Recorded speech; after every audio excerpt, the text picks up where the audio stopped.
Hey guys, it's Dude here with Misaki, and welcome to the main story finale of Fate Hollow Ataraxia.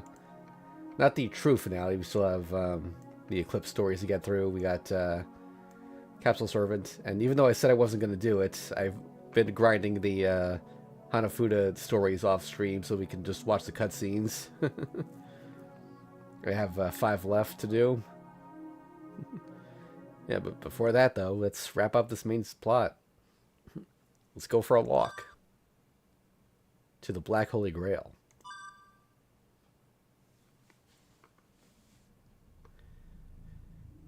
The curtains fall. The buzzer signaling the end of the performance sounds, and the whole residence is sinking into a deep darkness. Into a, I think this is actually narration. Okay. Into a sleep so deep, none would revive and awaken before the 5th day. Oh, well, now it's me. You see the font size change, so. Without anyone to bid farewell to, nor any luggage to bring home, I depart, leaving the many doorways behind me, as I always have.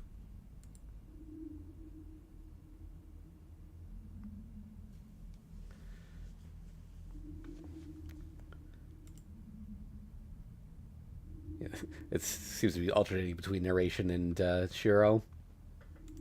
The date will change soon.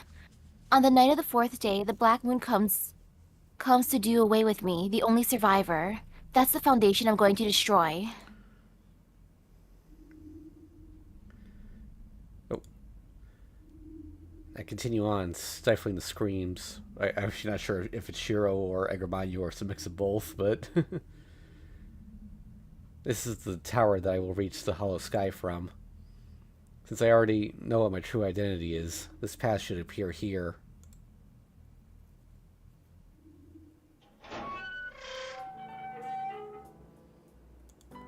The date changes. The atmosphere goes stagnant, time becomes vague, and even my body itself starts to undergo a strange transformation. My chest is hot. I don't know if it's because of my quickening breaths, but this one heartbeat is no longer enough. Leaving the screams behind, I continue. Just as I thought, this is the bottom of this world. From the point where it begins, extends a black thread. Then the slumbering town, red lamps flicker in the light. Mixed in with fierce wind are... Now it's the promised time. Voices I'm already accustomed to hearing. The voices of resentment that used to be part of me. The sound causes me to glance downward. It's here. A sea god rises from the mountain of wreckage. Horrific feelings of resentment and envy. Those are beings emitted from what used to be part of me.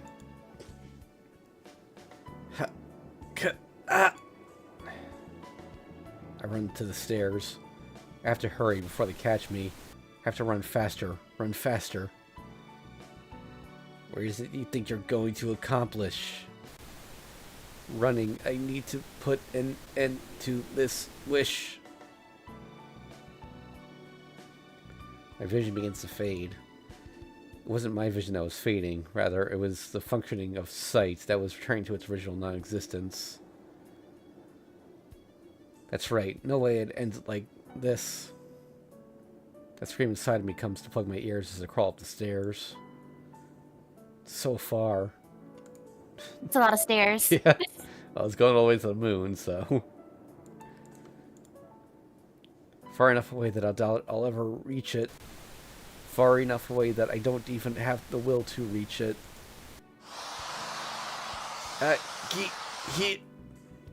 They will catch me soon, covering the tower and burying the steps. A swarm of corpses. Gah! Gradually, I realize that a choral song has begun to find its way from my lips. Hate, hate, hate, hate. The black moon revolves, and a new me arrives. I'm so envious. I have failed. I have failed. I have failed. I found you. Tonight as well, I'll quickly... In that case, you too fall and become a monster. Bad end, restart. Okay. Wait, what?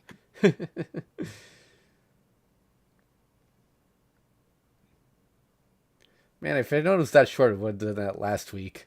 The one rolling over the bridge, the one guided by the light, the truth about the guards, the last farewell to the guides. I guess there was one more person to invite. Alright. Nope. Okay.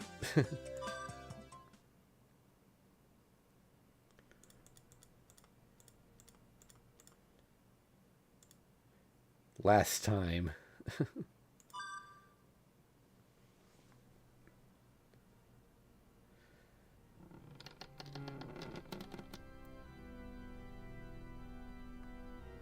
The heavens are high, the earth is wide, expressing life in song far and wide.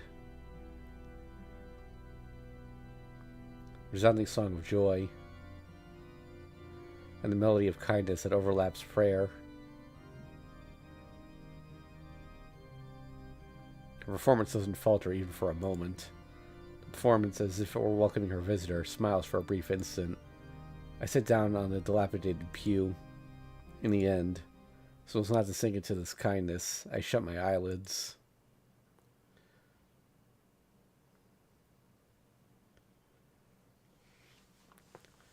Endless days spent deciding who to hate. This boundless hatred, however, was unable to decisively pick out anyone. Oh wait, narration. That is the fate of the artificially formulated malice. Unable to become the demon they had hoped for, it reflects the image of humans like a mirror. Wait. Is this... I'm so confused. I think it's Angra. Yeah, it might be. All the evil in the world. What a joke. That's just another name for humanity. Look at the mirror you've created. All of our sins are fabricated by people. Rejoice, child of man. You can reproduce any evil.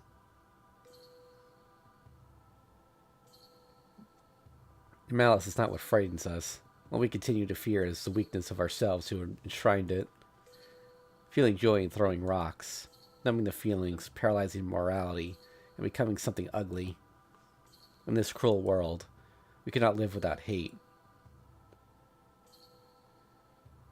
We will remain uncured for all eternity. Looking into ourselves, we seek a pack of repulsive carnivores. Our teeth bite and shred anything that comes in. As if no different from a tank of monsters. If anybody looked into the depths of themselves, they would vomit at the filthiness of living. And yet, again a little echo Misaki, the world is overflowing with beautiful things. Humans are overflowing with beautiful things. Who could deny that? Creatures simply of filth define their original purpose by continuing to suffer. A silent anguish, a contradictory contrivance of possessing both good and evil. The grating of gears becomes sparks that bloom and die. A small last hope, unreliable though it may be, that continues turning into the dark night. In this nothingness, to me, it was dazzling.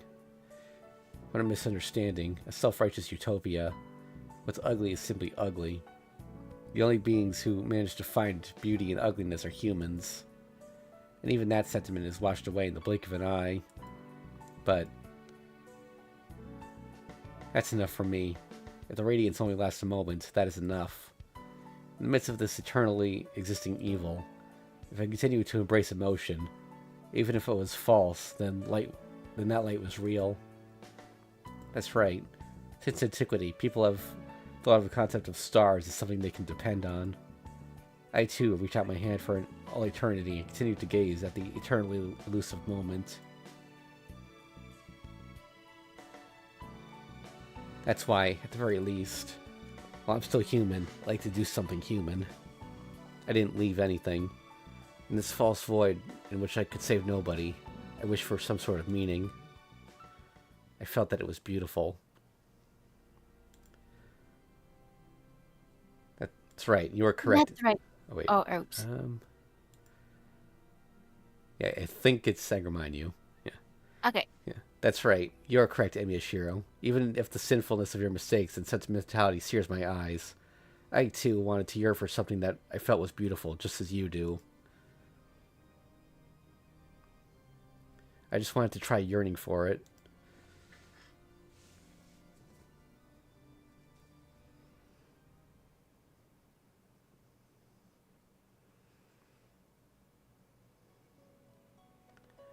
There's a curtain of stars in the sky.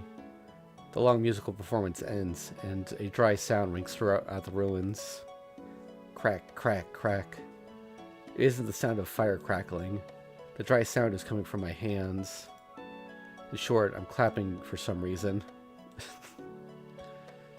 And while I clap, the woman before me stands up, instead of the usual sour look on her face. That's good. Thank you for listening. For the first time, she puts on a feminine smile, one meant to bid farewell, no doubt. Seriously? She's always been standing there like she wanted something, and yet something so trivial was enough? So even a whim like this can make people smile, huh? I'm beat. Guess the one who needed the ability to read the mood was me all along. Yo, you were going on surprisingly long today. It's already way past sunset. Is your body alright? Yes, because your heart is calm now. If you keep your distance, there is no problem. That's not what I meant. You've been pedaling for hours. I'm just asking if you're tired. I see. My body is not tired. If you wish, I could keep this up all day. Sounds like you already did. Ooh, that's amazing. Amazing, but I'll pass. I'm really not that bored. The few hour-long performance left me immersed in my juvenile sentimentality. If I listened to this for 24 hours straight, I would surely regress it to childhood. Still, I wonder what's up. This place is a total ruin, huh? I look around the chapel. It's the only rundown place in the brilliant, prosperous city of Fuyuki. Among the all-inclusive cast, there is but a single person missing. Totomine Kirei. He's the only one not included in this reproduction. Because in the Fifth Holy Grail War, that man, surviving until the end, was not a possibility included in any of the outcomes. And surviving the Fourth War, he was promised certain death in the Fifth one. The girl before me took advantage of that to intervene in the reproduction. Kotomine isn't here, but the role of Holy Grail War Supervisor remains. This is how Karen Hortensia slipped into the vacant spot. Hey, in the actual 4 days... No, that's not right, huh? In real life, is this church like this too? It hasn't fallen this far into ruin. I think it would be cleaning it up around now. I see. Then what's the you that is here? I thought for sure the actual you would be coming. I'm someone who wasn't here originally, so I can't interfere as an entity. I just inserted Karen Hortensia as a factor into this closed garden. I am limited to an existence of 4 days, but in exchange, I can exist here without the need for loops or retires. At the same time, when the 4 days expire, I will disappear. Something like a servant, then. Definitely the real thing, but as soon as your summons come to an end, you disappear without being able to inherit your memories? That is correct. Talking to you here will have no effect whatsoever on the me that is outside. People like Emiyashiro and Tosakarin, who are here from the... Oh no, why crash? Why crash? Why? Wait, what? It's still going? You still see it, right? Okay, I guess it's safe to continue? I think so. An error message popped up, but it's still playing. Okay. People like Emiyashiro and Tosakarin, who are here from the start, will retain memories in the form of dreams or deja vu, but my memories will remain here. That's basically dying, isn't it? Aren't you scared at all?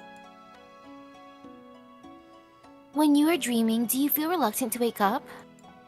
Well, no. I see. So your very sense of reality is weaker. I'm sorry. Yeah, I can see that messing with your head. In a sense, you're like a ghost, aren't you? I am not an illusion. We cannot touch each other, but I am a real entity nevertheless. You of all people should know that well. How many times have you been pierced by my claws now? I see. Now that you mention it, that was the kind of relationship we had, wasn't it? Huh, so isn't it kind of hard for you now? I've gotten kind of ambiguous, if I do say so myself. I figured it'd be unbearable to you. I am putting my utmost effort into enduring it right now. Please do not worry about me. I'm used to putting up with it. And since you are weakened right now, I'm keeping it in check one way or another. Jeez, this relationship sure is a pain. Even though she appeared as a guide, she has a handicap that makes her unable to get close to the person she's guiding. I can't get close to her as anyone but Emiyashiro, and even that line has become rather blurred since I started coming to this church for no reason whatsoever. And then silence. Somehow my primal instincts tell me that things will become real bad if I keep talking. She doesn't seem to care. Up until now, it has been her who hated silence. Nevertheless, I'm the one who can't stand the silence today. So, what does Hortensia mean? I ask all of a sudden. I couldn't care less about the answer, by the way. In my country's language, it refers to the hydrangea flower. I got a questioning gaze in return. I don't really have anything to comment on. Oh, that's a good name. I say something I don't really think.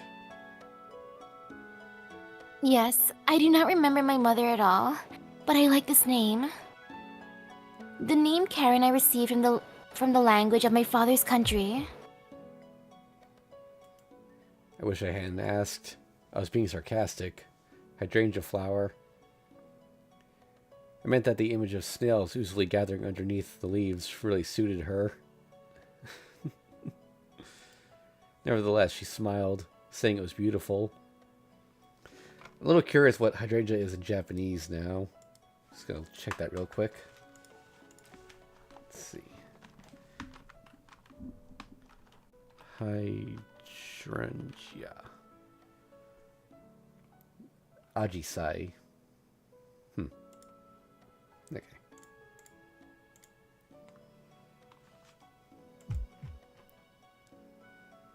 Enough. There's nothing left for me to say. There's nothing that I want to say. I didn't come here wanting to do something. I must be off. Any more than this, I'll be leaving more than I should behind. I stand up. I turn my back as if tearing myself away from her. Hey, soon I'll stop coming here, you know. There's no need to say it, no need to ask. So why? Are you going to live like that from now on, too? Why am I curious about something I already know the answer to? Yes, I do not know of any other way. If it is my fate, then I am simply to abide by that decision. Hydrangea flower. A beautiful song of silver. An early dawn prayer battered countless times by rain. Don't make me laugh. What, you're fine with being a living sacrifice? It may be harsh, but it is a meaningful sacrifice.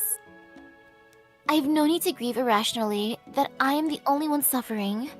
Victims of possession will be saved by my body. Only those other people will be saved by that. It won't be just the anguish of cutting open flesh. The organs, destroyed from the inside out, will become altogether useless. those dull golden eyes, along with her right thigh, which is incapable of even running. Even our pound fingertips, still able to play a prayer.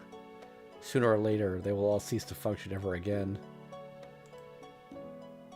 And yet she says she's fine with that, accepting it all, just like some idiot I know of. Shit, that's why I wish I hadn't said it. Man, right at the very end, she would wound up making me realize it. I've seen this before. This woman has no color of her own, like a white flower. Oof. I feel her erratic breath on the tip of my tongue. I grasp the arm that is trying to escape, hold her back of her head, and press my lips to her as if biting down on them. Her legs kick the floor. I don't care. Said she'd never overpower me. I entwine her legs to get closer to the beat. It's more entangling than embracing. Entwining the woman's flesh, arms, legs, and torso. Everywhere beneath her robes is soft. Pressing down, my fingers readily sink into her breast, stomach, and rear. Huh. I thought she would be skin and bones, but she's actually pretty fine. Okay, I guess we're finally hitting that H scene.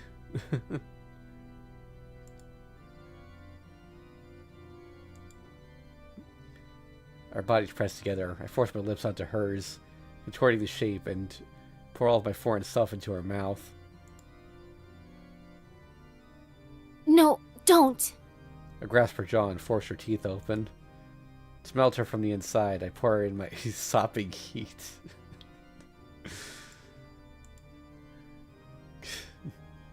Though it's only a mouth, the fact that it's the inside of a living being does not change. We make sloppy sounds and exchange tongues. Our tasting organs greedily sample each other's fluids. Our breathing is mixed with resistance and embarrassment. Though a truly feminine response, it's not as if I wished for that. What I wanted was desperate and meaningless destruction. We let our fluids bubble and entwine together, our tongues on the verge of dissolving. Wheezing from the lack of oxygen, her attempts to breathe stimulate my tongue and send a numbing sense of lewdness down my spine. Raw. I tussle and get jostled in her mouth, pouring in everything and stealing away everything. Alright. I don't know how sudden any nudity is going to be, so I'm going to put the screen up now, but there's neither love nor pleasure. It's simply an act to violate this woman, a pact to force her into submission. To a demon, intimation is that kind of thing. To drag out her soul and to drive in my life force. Not to switch it out, but to stain completely. A sexual act beginning with the desire to destroy that human being. In the case of a creature who knows only hate, I guess you could call it lust.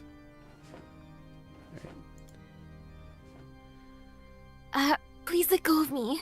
I already said we can't touch each other. Just close up of her right now. She struggles to untangle the arms that have seized. It's not just an act of self-defense. It's dangerous to even stay close. If we keep touching like this, the woman's endurance will falter and she will likely pierce me through. Control yourself. It's not like you're some cat in heat. Wait. Stop getting all turned on by yourself. What are you planning to do? Or something cute along those lines. Why are we cheeky all of a sudden? Not like it even needs saying at this point. What do you mean, what? I'm going to violate you now.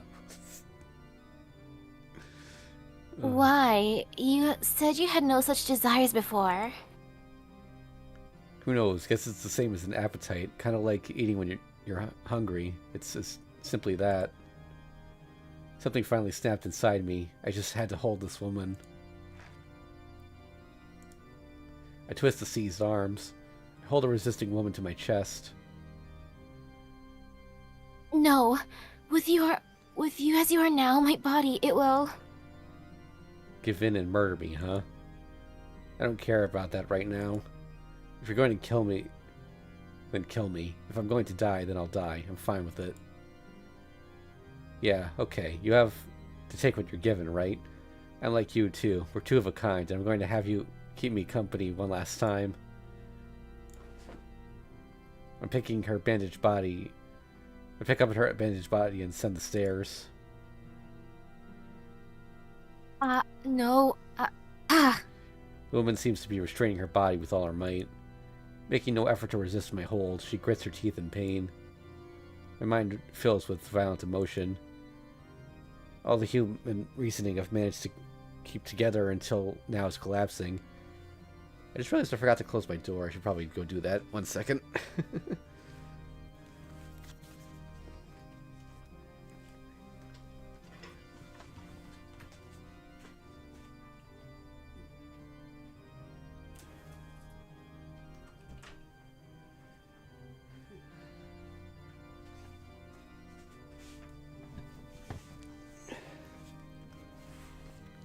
Okay, don't want anyone walking in on this.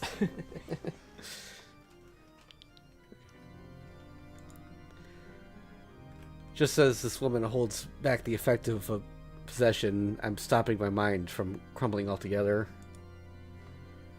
The woman's problem is simply her body. On my end, the issue is my troublesome heart. She's only concerned with the transfiguration of her body. The fact that I'm about to violate her doesn't seem to bother her at all. Like a harlot being sacrificed, complying with all its desires. Your body's gonna split open, huh? Alright, it's a contest of endurance. It'll be interesting to see who breaks first. Alright, screen's going back up now. It pisses me off that I'm the one to say it. My brain feels like it would crack at the hatred and desire. If she says I can mess her up, I shall grant that wish. Oh. Hey, in a new room. wow. Guess this is the attic based on the shape of the ceiling. I climb the narrow staircase up to the woman's room. Just as I expected, the room is gray and lacking any interesting features. Ha. Ha. Ha. The woman idly falls into disarray, perhaps enduring the pain of being ripped from the inside, or maybe fearing the terror of being introduced from the outside. There's no point in guessing.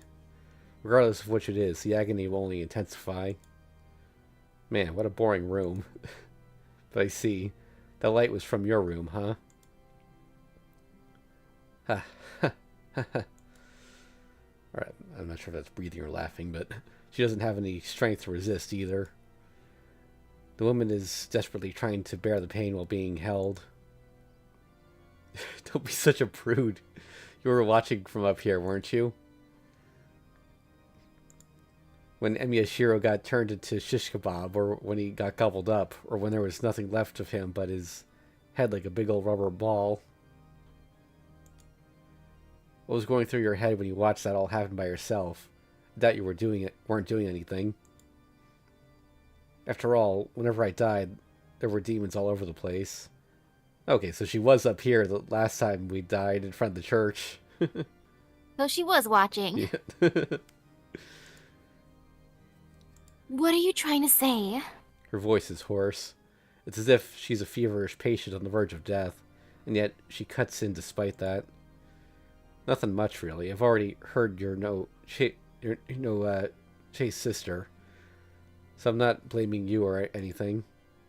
I'm just stating facts. Whenever you watch sacrifice from up here, you were getting real hot and bothered all by yourself, weren't you? Alright. I'm going in and out on the screen depending on the likelihood of nudity, so... Dare you? Her face, which had been pointed at the floor, turns to face mine. Is this shame or anger? The woman glares at me, red-faced, looking as if she's about to cry. Yeah? I throw her onto the bed. Her robes are in the way. Yep, screen's staying up now. They're just not very arousing when she's lying down, and more importantly, their nauseating stench of divinity about them. No, Emiyashiro. You really... The golden eyes show fear. After having her body entrusted by others a countless number of times, what is this woman to fear now? I'll just do whatever, and then I'll be satisfied. Besides, masturbation is your area of specialty, isn't it? Getting done by me pretty much falls under that category. I don't think that's how it works.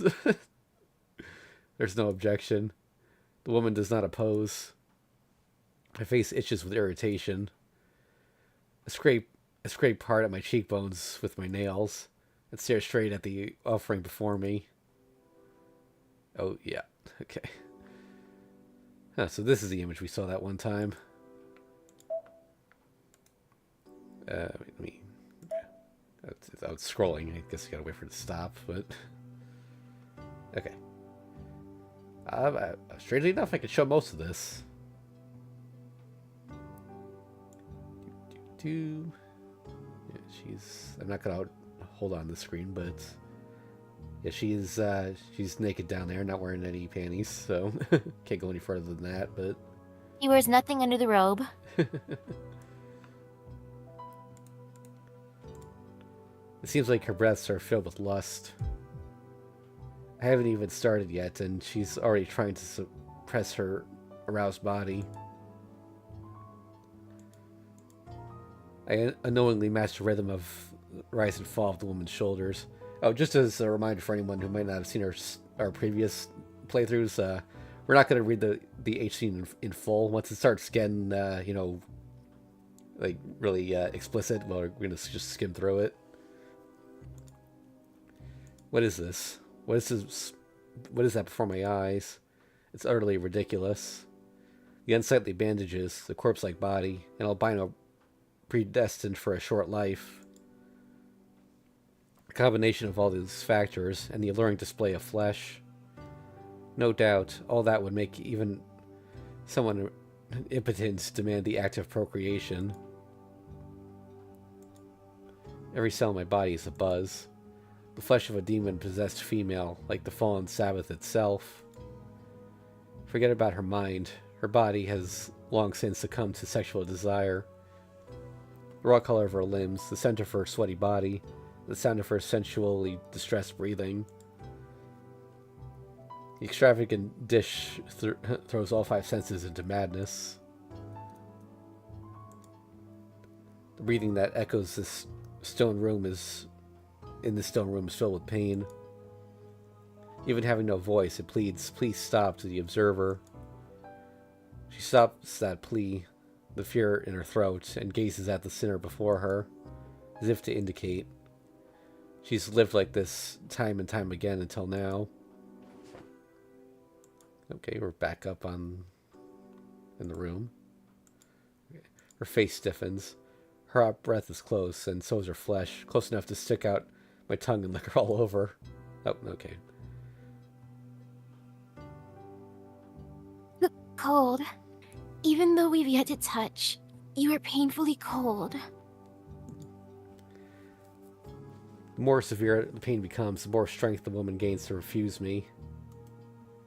Under the surface, this power relationship is backwards. This woman only needs to stop trying to endure the suffering. Then I would probably be scared as usual, and she wouldn't be humiliated. Yet she sees to endure the agony to the end. Karen does not refuse, as if praying. You are the one who is suffering. This harlot seems to throw herself onto the pyres like a saint. I laugh. It flashed to that Anger Mind You vision for a second, like the fractured image. How could I not laugh?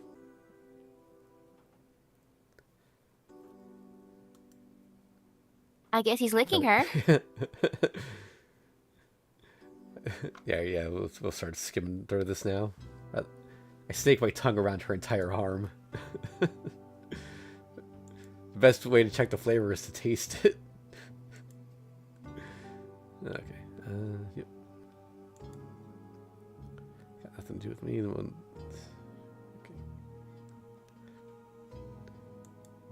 My tongue threatened to melt from the softness alone.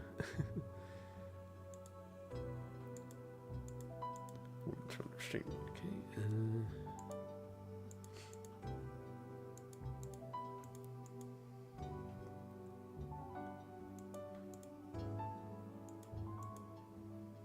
You nasty woman, you're like the flames of hell.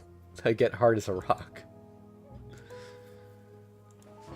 What was that line? Oh no, I can't go back up. That's what's broken. The scene was too intense. Ah, man. Oh no, wait, here it is. Okay. The fine meat is fitting to be skewered. All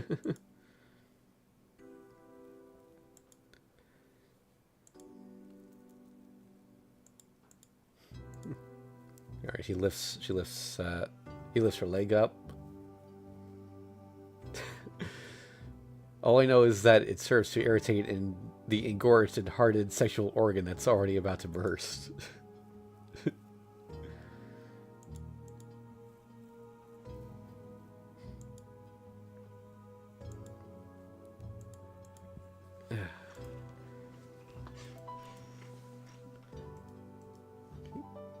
She says he can't, but he's already doing it, or starting to.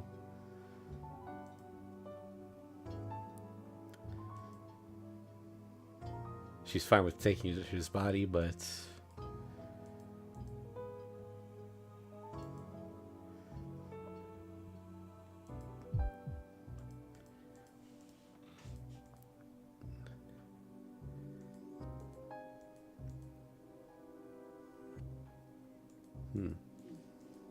Oh, now that she's willing, he's like, eh. yeah. I apply myself to the crack of her acid thrust into the woman's genitals. I hate to do this in the middle of an H scene, but I think I need to reset just so I can have the log back, because it's going to keep giving me that error message. So let me just redo it.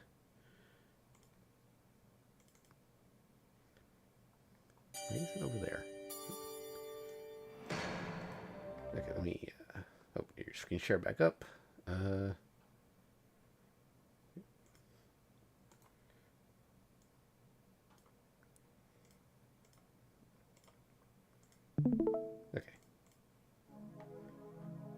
Oh, wait, what? Oh no, it didn't save it all. Fuck. Oh, shoot. Wait, what? Well, maybe it's good that we did that then, because if there had been any... Alright, well... Control time. Fast forwarding.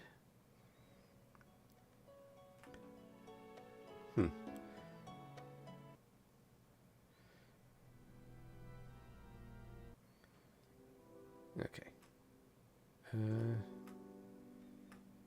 Oh, oops, went too far. Okay. Find me. Wait. We're like one click away from a new CG here. Jeez.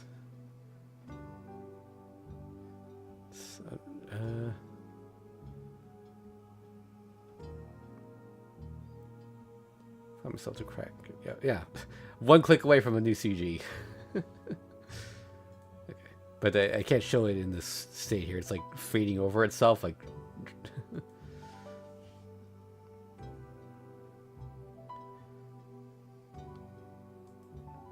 Other technique.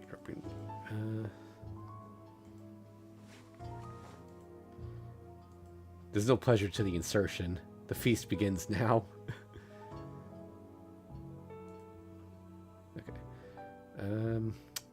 It's moving again. I gotta wait for it to stop, but we're not gonna be able to see our face like this. Okay, maybe it'll zoom out after a couple clicks. But yeah, she's laying flat on her back and he's sticking it in her.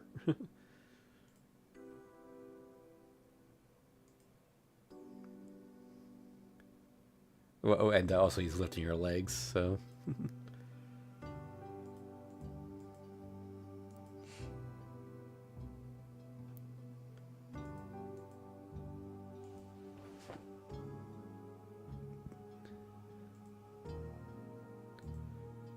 okay.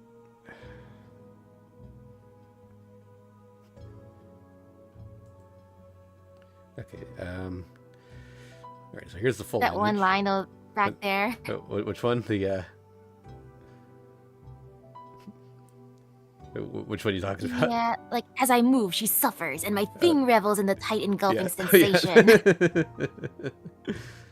Okay. All right. So how much can I show this? All right, I guess the top from the top I can show most of it. I will always be amazed how Emi actually takes off his pants, Oh, unlike yeah. Shiki.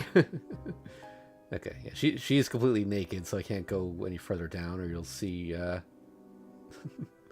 everything. But yeah, Shiro is also naked. I can show a little bit from the bottom. Okay.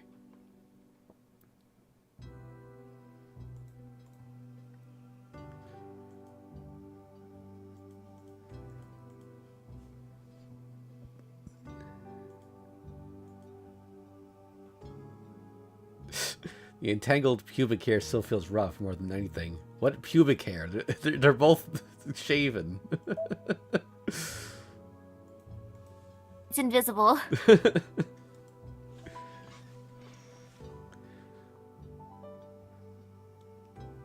Nothing.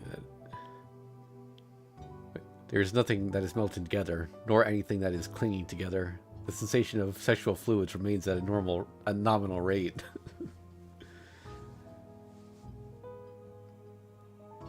What a disappointment. I would have thought this woman's flesh and juices would be like unstable, tainted meat.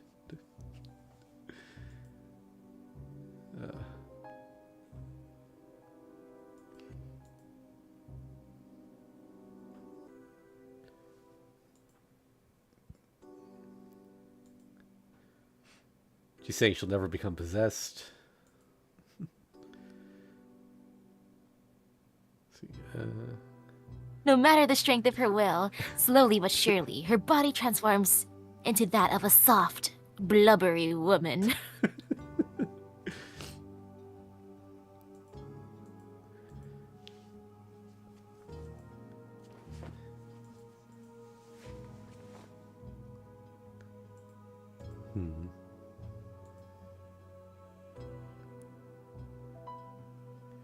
She bears the pain of being violated to stop herself from killing him.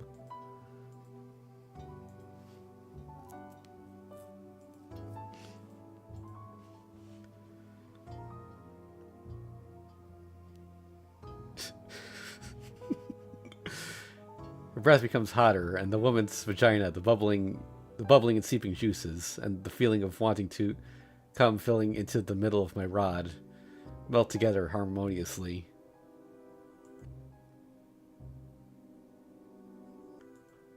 The pleats that take in my manhood turn into silk.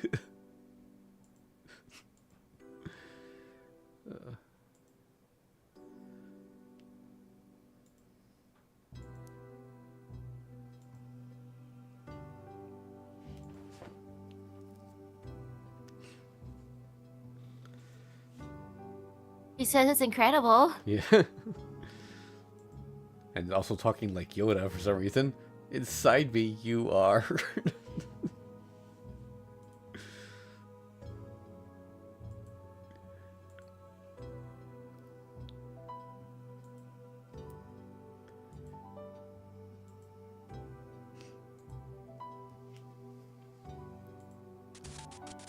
Got the Angermanu crackle again.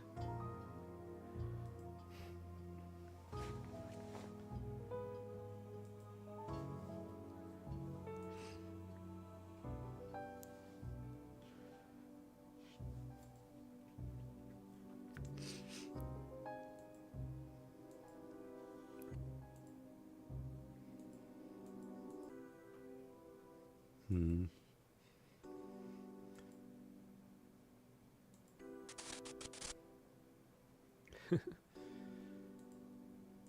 What the hell? Unbearable. I want to kill. I want to break her to pieces. Irritated, I crushed that thought. Right. What's pissing me off is this pleasure. The face of the woman bearing this anguish. It could all end with a single thought. The woman was at her limit from the start. Once the guy reaches climax, she ought to be nearing the peak too. An act like this is nothing but pain to her. What purpose is there in taking it in like this? She's saying to do it more if he likes. Okay.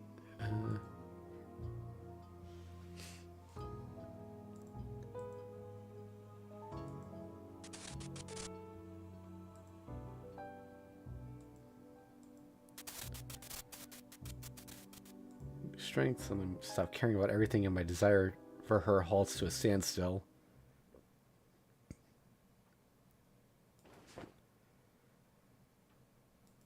Let's see. The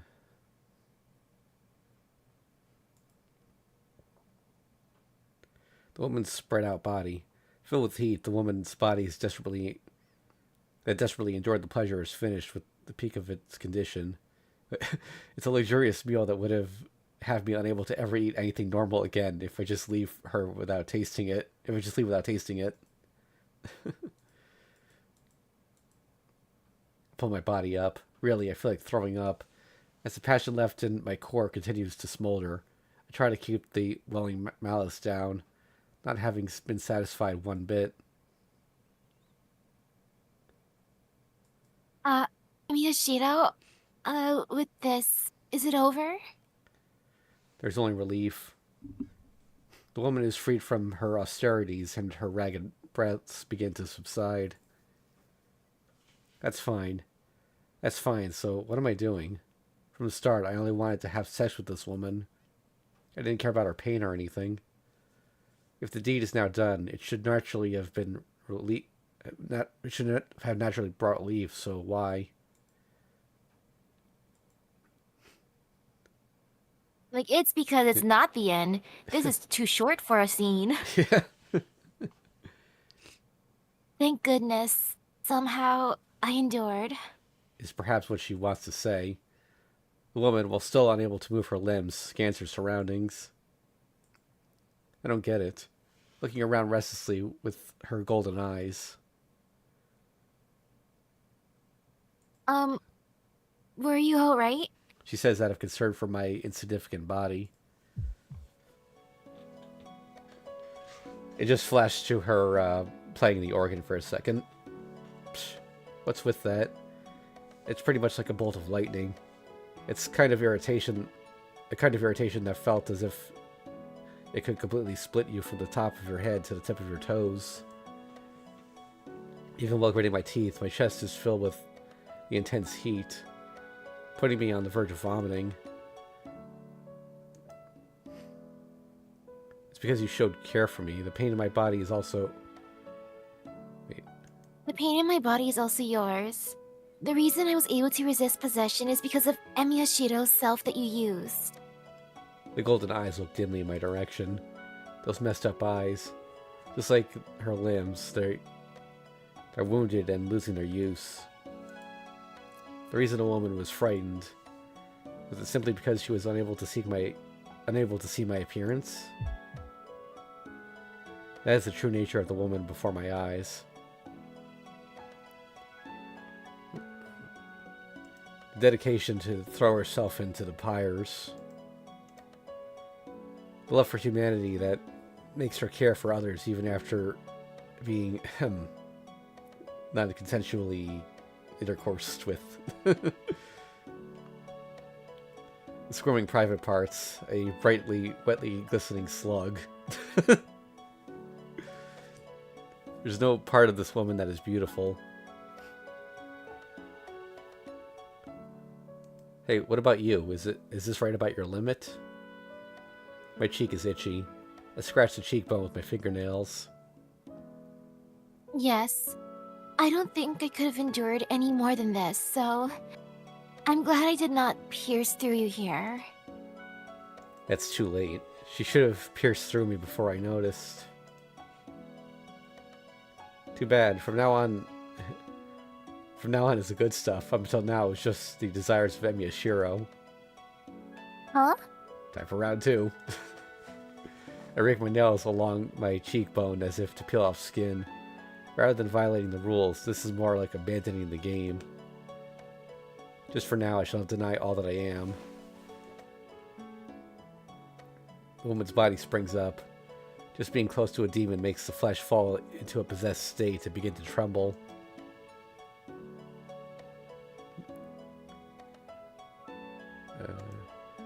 Now she's face down. Yep. I missed my chance. Actually, can I show this? It's no nipple there. It should be fine. Just for a second.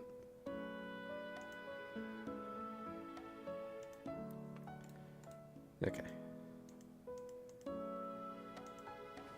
Oh, alright, there's the full image.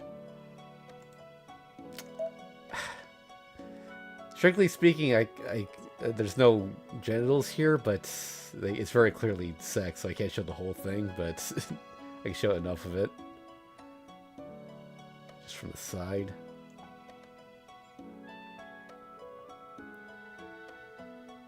You know what's happening.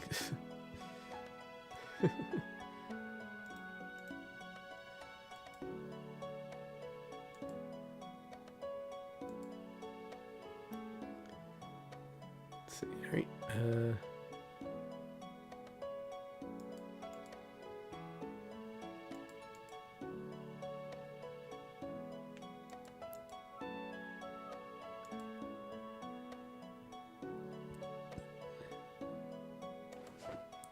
Hero says that she should worry about herself now.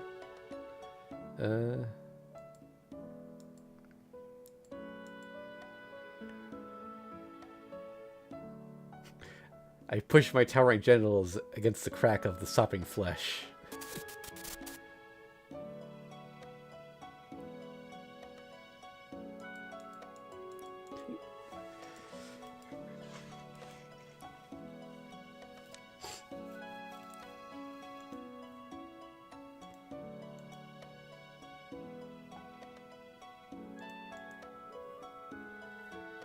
Wait.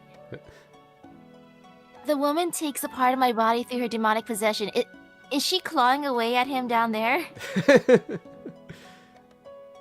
A holy mutual destruction. The only question is if the insides will disappear or just overflow. Take all you want, as long as the shape of the woman's body doesn't get destroyed from the overindulgence. Well, he did want to get pierced, I guess.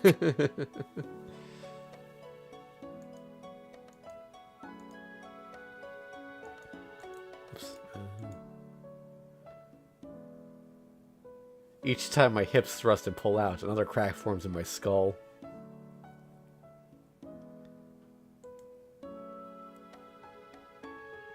Oh, okay. That's a different camera angle.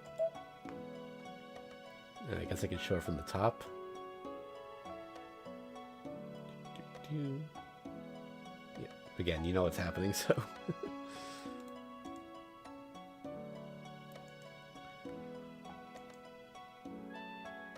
Her womb is being gouged.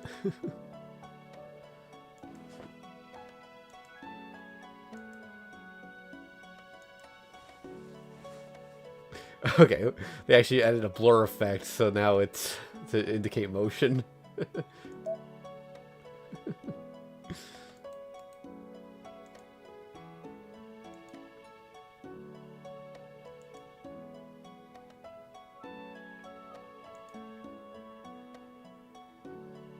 Oh, he's drooling on her.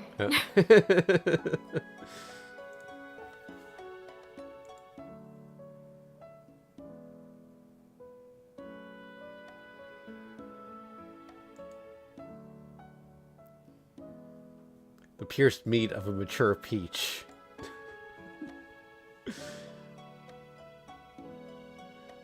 The woman suffers, lifts her rear up while refusing, and swings her hips just slightly as if responding.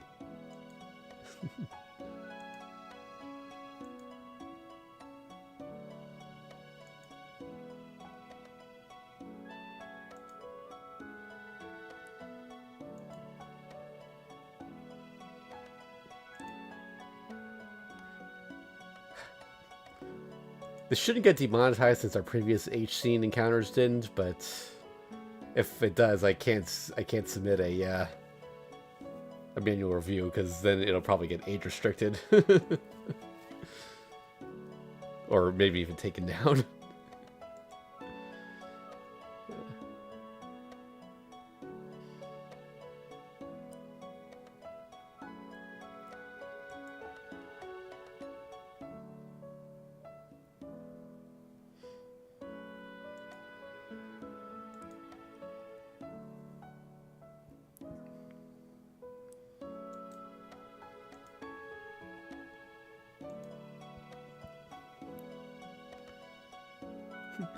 I'm breaking into a grin. It would be no fun if it wasn't like this.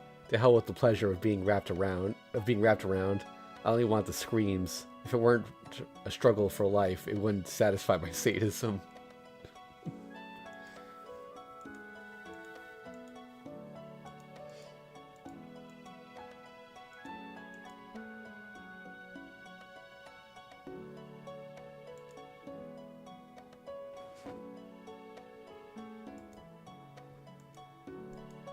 She's saying to stop.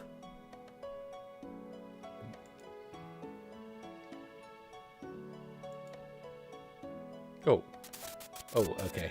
I can't I wouldn't be able to show it, but he started transforming into that black monster, like, you know, the beasts at the end of the loop. Or I guess maybe Iron Yu's transformation, but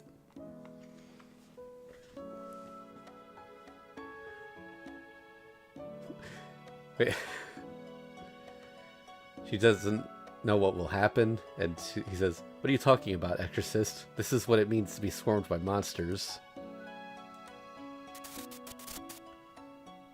Okay, I can sort of show what I meant now. It's holding on that image.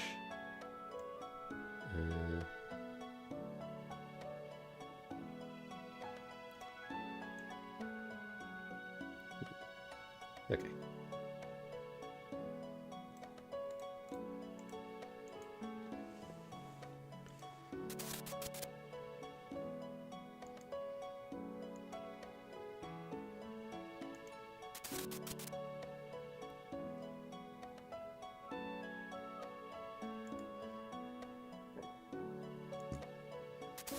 All my senses melt away.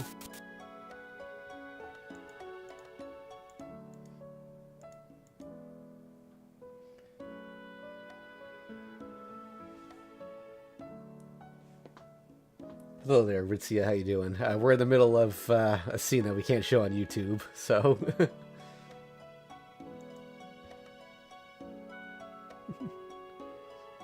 She says it hurts, but to go deeper. Shiro and Karen are in bed.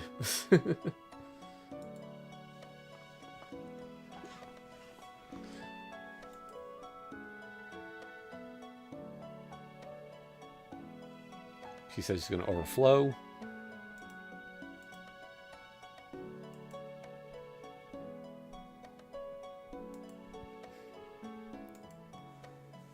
Okay.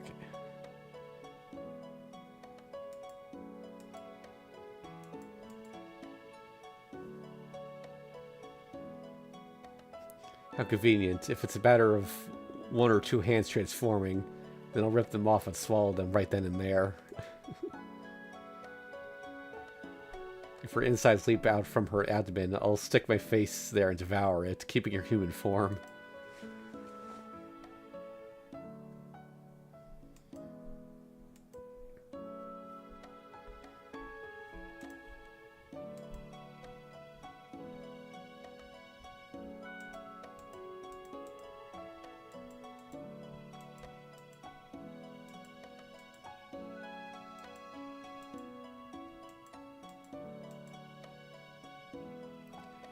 Fascinatingly enough, being startled has brought me back to my senses. Flash to the organ again. Damn it. I realized at the last moment. This counts for nothing. It's just supposed to be a whim, but I truly want this woman.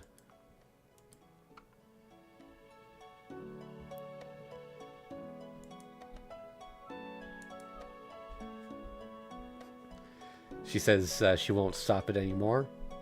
That's not a sentiment I can share. Both of us are well lubricated now, but our feelings differ.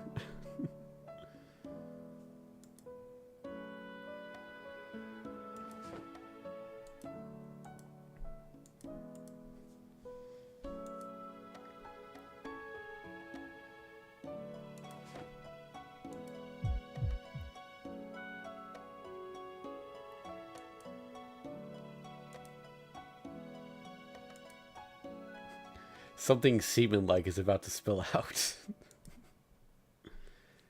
But I pull away from the woman's body before I have a chance to pollute it with that poison. That's fine. This woman has a greater role to fulfill. I can't consume her. Oh, she just comes out and says it. She says, why anger mine you? It's back to the original image, but she's got milk all over her.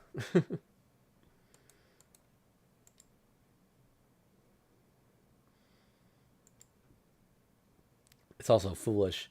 I conveniently forgotten something that should have been realized at the start. I think that's her line. I think we're. Is there nothing you find beautiful? I think we're nearing the end here. Of course, no matter what, I must not be captivated by anything. Because once I feel affection, I can do nothing more than kill.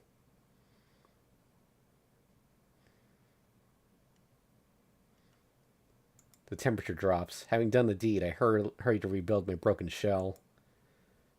Thankfully, I had not gone all the way, so repair should be complete soon. Okay, she's back in her clothes, so we can go back to the showing the scene. She seems to have avoided fatal damage as well. By the way, I'm still not sure what percentage of this is Shiro versus Anger Minyu, so keep switching voices. She seems to avoid any fatal damage as well, and is looking at me with her usual sullenness. I'm going to ask you for an explanation just in case. Just what is it that you were trying to do? Nothing really, just a whim. I've done what I wanted to, so all that's left is to go away. Actually, I should probably keep the screen up in case there's a flashback. So, yeah, until the scene is completely over, let's keep it up. That's one hell of a murderous intent. The sort of glare that would likely result in me being stabbed if there were any sharp objects nearby. Thus, it would be best to leave as quickly as possible. Well, just think of it as being bitten by a dog or something. Either way, this is the end. I won't have any more to do with you, so you can even think of me as you can even think of this as a settlement. I leave the stone chamber. I retreat before having my true colors revealed any further.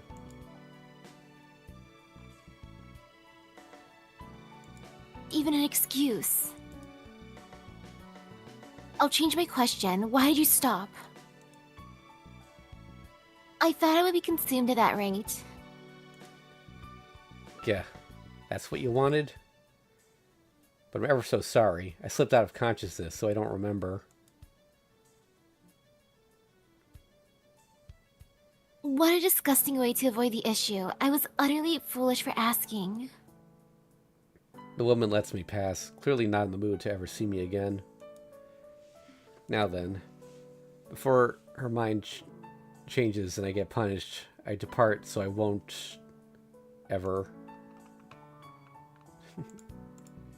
run into her again. But come to think of it, just what were you trying to do? A simple question. Nothing really. I just thought it would be good to be blessed with your child. Okay. A quiet reply. I forced my sudden heavy legs to move and go towards the stairs. Now that is a... Now that is a joke.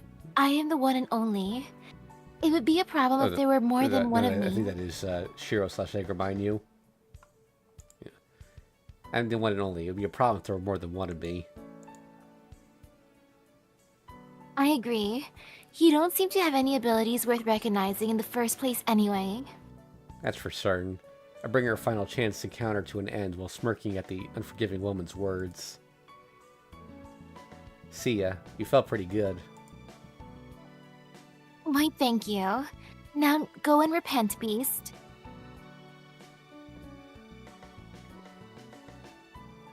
With that, the guidepost upon the earth disappears.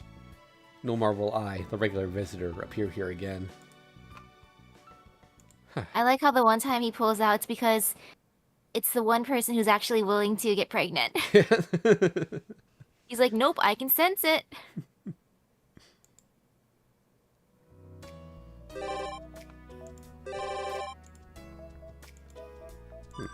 But now what?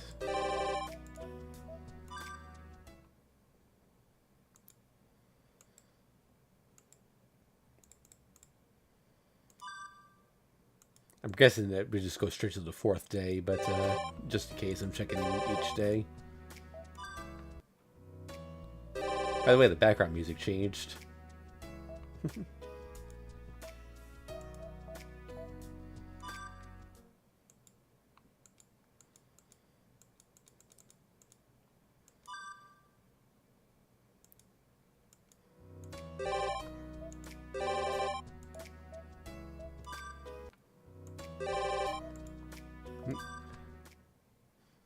Alright, let's see if anything changes now.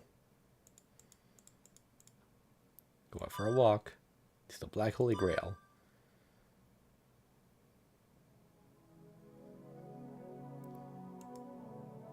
Same thing? Yeah.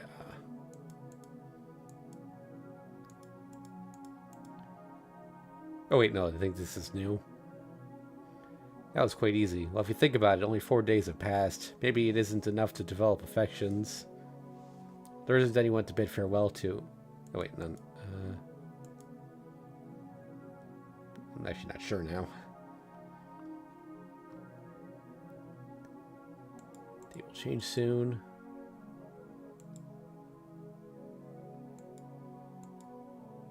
No, this is new dialogue. It's just the same scene, but... On the night of the 4th day, the Black Moon comes to kill me as I stay behind. That's the foundation I'm going to destroy. The end of the wish, the completion of the puzzle. Move straight in to fill the last crevice from which the void is born.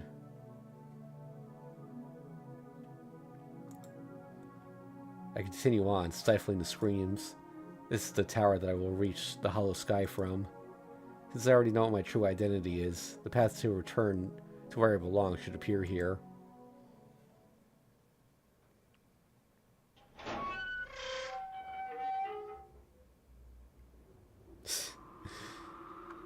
Like, something about the stairs just being there, like, on the roof is kind of funny.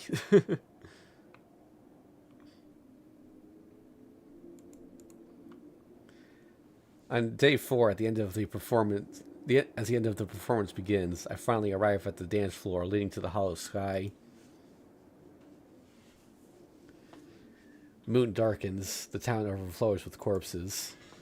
This body welcomes the appointed time, and I start dissolving into a monster, neither myself nor myself. And there. I'm surprised. There's a shadow on the rooftop. A shadow flowing with silver hair, just like the other day.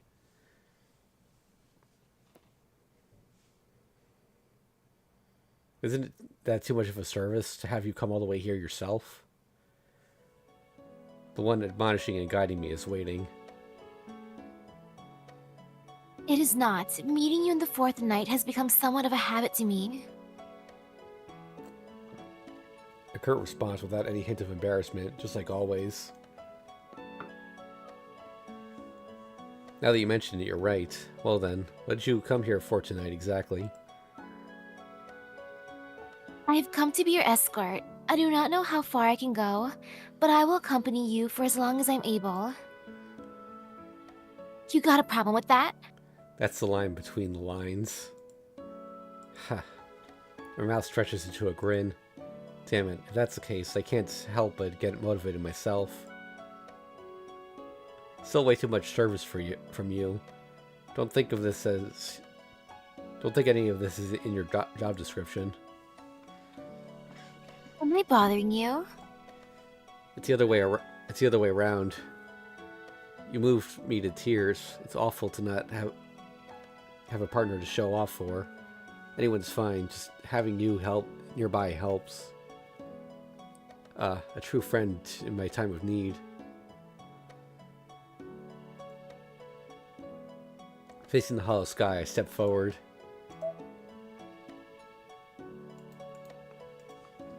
The path towards the Holy Grail appears as if greeting its owner. Hey, are you afraid of heights? I am not, after all. Oh. Oh wait, no. I think that's backwards, maybe? Yeah, okay. I am not. After all, I did fall from the moon once. Alright, in that case, let's go up there together for a bit. I think I might miss a step or two on my own. Wait. Nope. We were at the first time. I turn around and extend my hand. Since I've gotten so excited about this, I'm able to keep holding myself together. You do not even have to ask. It is in order to guide you that I came here like this. Our hands are joined, our fingers entwined. The moment I take a step off the ground, I will revert to my old self. The show comes to a close. This is the last time I will be the main character. Miyama Town is overflowing with red lights. There's no time to stop and think. Behind the doors of a closed theater, the last roll of film is put on.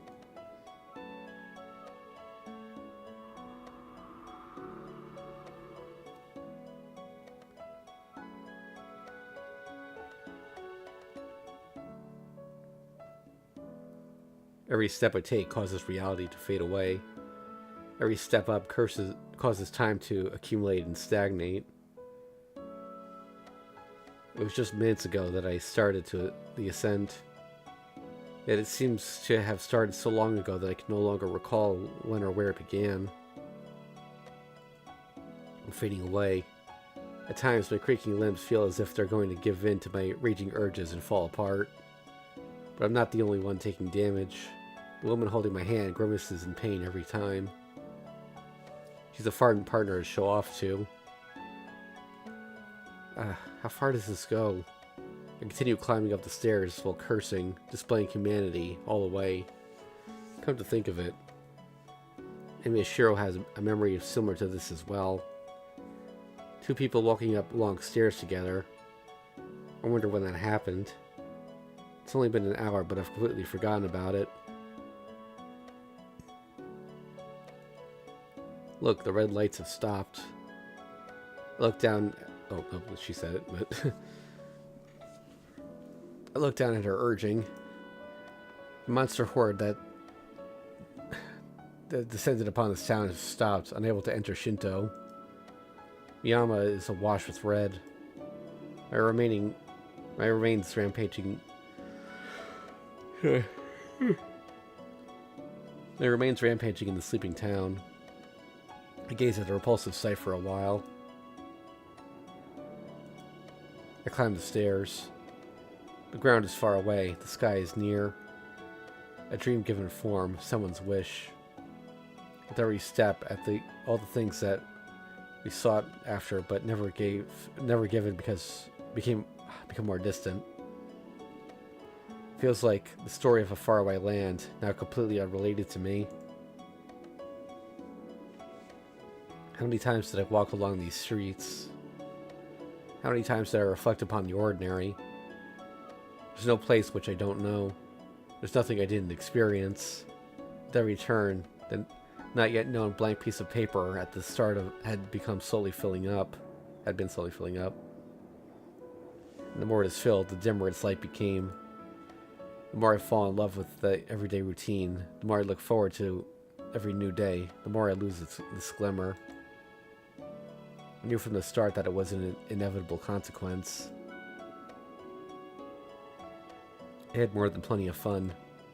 I did not need anything new to happen. No matter if they're always the same 4 days, I can keep up the contract and continue repeating them forever. And yet, I kept on doing something completely unnecessary. Doing completely unnecessary things. Why? It could have just been the influence of the personality I've assumed. I'm probably tired of this. That's all. I just felt like ending it because I'm simply tired of it all. It has to be that, or else I might just feel like throwing everything away. My silhouette distorts. I almost missed a step. That's her. You'll be fine. You can certainly be patient, can you not? Her tightly grasping fingers deny it vehemently. Yeah, there's a difference between ending and not continuing. If I stay here, I will forever be stagnant. Soon enough, nothingness will be just within an arm's reach. Soon enough, my now tightly clenched fingers will be grasping nothing but thin air. The earth is now veiled in clouds, and I walk towards the stars. Say, what are you trying to end this wish for? Muffled by the wind, I suddenly hear her voice. What for? I don't remember anymore. But I do remember what I wanted, above all. To see the end of this road. To release the woman who has been fiercely protecting the Holy Grail in this black cocoon. Even though she is trying to kill you? Why are you so fixated on her? Why? No reason. I forced myself on a woman out of anger and lust. Yet she is one I care for out of longing and affection. That is surprising. I thought you hated humans. Of course I do. I detest them in much the same way that many people feel anxious in the company of their own brethren. This wicked malice was born from the righteousness that rejects weakness. For as long as I am worshipped as an antagonist, I will continue to fulfill this function. And I will remain that way for all eternity. Evil is not born, it is created. Certainly, weak people do exist, but the weak are abundant in any ecosystem, any species. The wickedness of a single soul can hardly has any impact on nature as a whole. The very system that man is brought up in, both his greatest strength and weakness, is itself evil. Human emotion that leads astray and gives him fire. With no special being to guide them, many apathetic souls will veer off the right path. Lives which celebrate nothing but existence. They affirm their prosperity by bringing out a god and cleansing their own malice. All the evil in the world. What a joke. That's nothing but another term for a human. I am born from humanity. As long as you are human, you will be able to reproduce any kind of evil. Repugnant individuals, repugnant society, repugnant ideas. There's no excuse. Living beings should not be able to regard their brethren as evil in the first place. But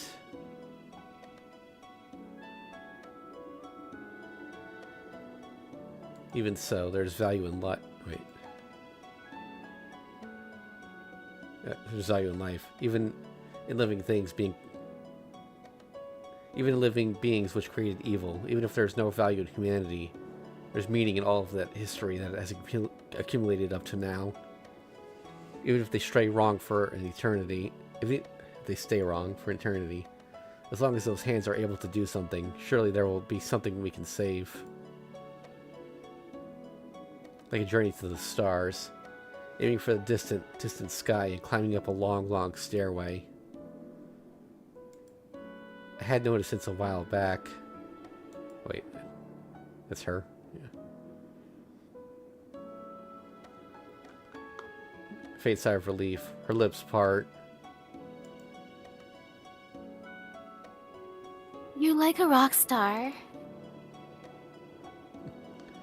She sings those words like a song. Karen really doesn't wear anything under her outfit. You can Yeah. see. I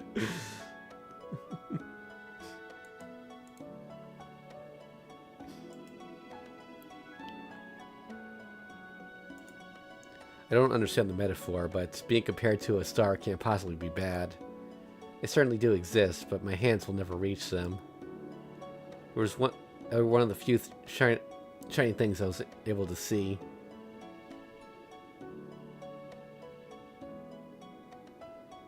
The sky is near.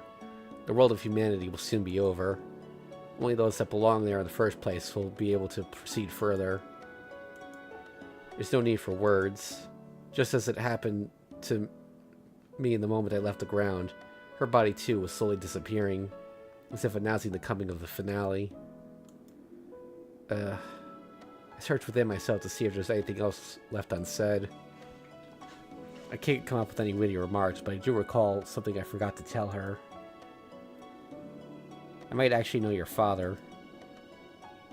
I see. It's fine.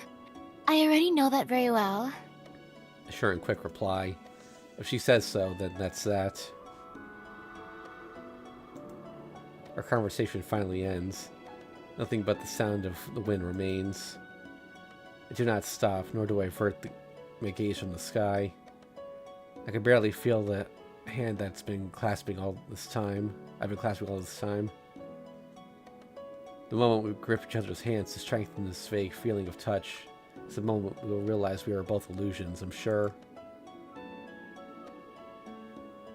I was aware of being an illusion from the start, a being that did not exist in the city. Though these 4 days were mere fiction for the others, they will remain. Only our rendezvous will vanish into thin air. No matter how real this girl is. Because of the current reality, we never met even once. I do feel a little attached. Just because it's flashing to previous scenes with her, I'm going to put the screen up just in case it flashes to the last scene. I worked hard not to, yet I still end up becoming attached to one thing. Come to think of it, the moment I spent being myself were only with this girl. Having those moments disappear is a little painful.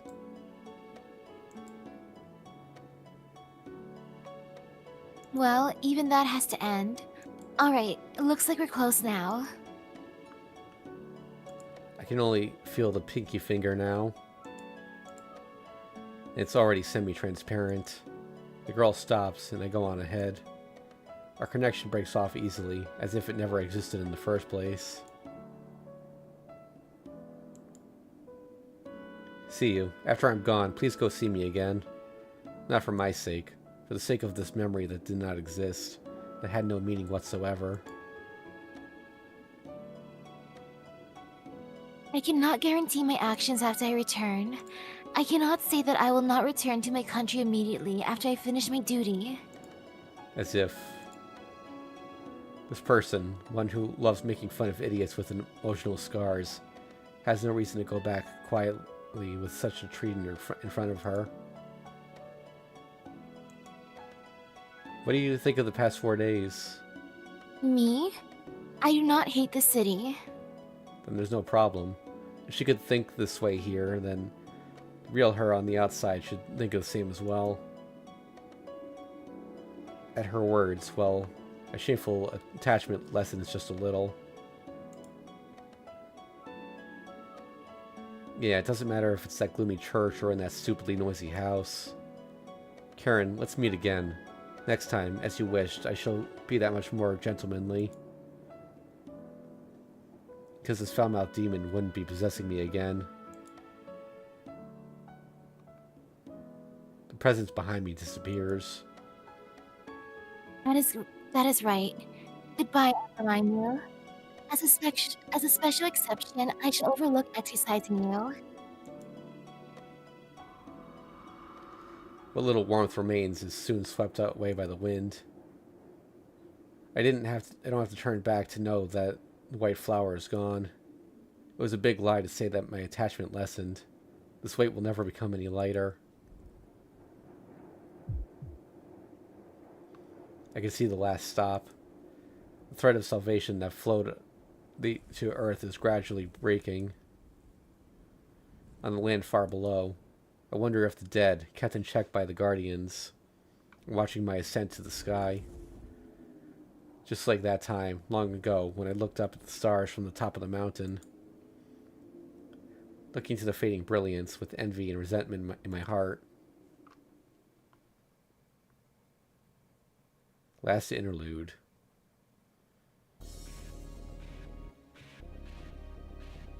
The spider's thread hangs down to the lowest level of hell. Urged on by the evil omen hanging from the sky, corpses crawl out and overflow from a hole in the underworld. Tonight is the appointed time. The end of the fourth night, one that returns this battle to its beginning. Hurry, hurry, hurry, hurry. They are like ants swarming around honey. The corpses are reborn from the pit to bring down their own self, the one seeking to break free from the endless cycle of death and rebirth.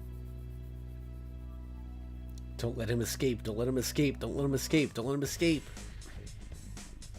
There is no night beyond this one. The corpses multiply infinitely and cover the streets without end. Destroy, destroy, destroy, annihilate. This is pandemonium itself. A hell bearing the will to kill a human, to kill itself, manifested to fill the night.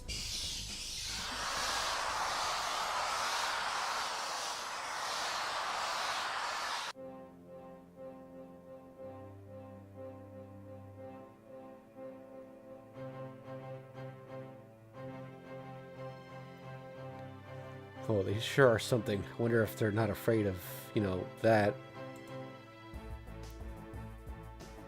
Far above in the skies, she raises her eyes to the stairs of over 2,000 meters in height and mutters indifferently. Oh, is it Bazette? Maybe. It's all pure nonsense, but if you're willing to go that far with your feminine tastes, then I suppose it would be more uncouth to complain. I like the music that's playing right now. I think a version of it is in FGO. She shrugs her shoulders in resignation.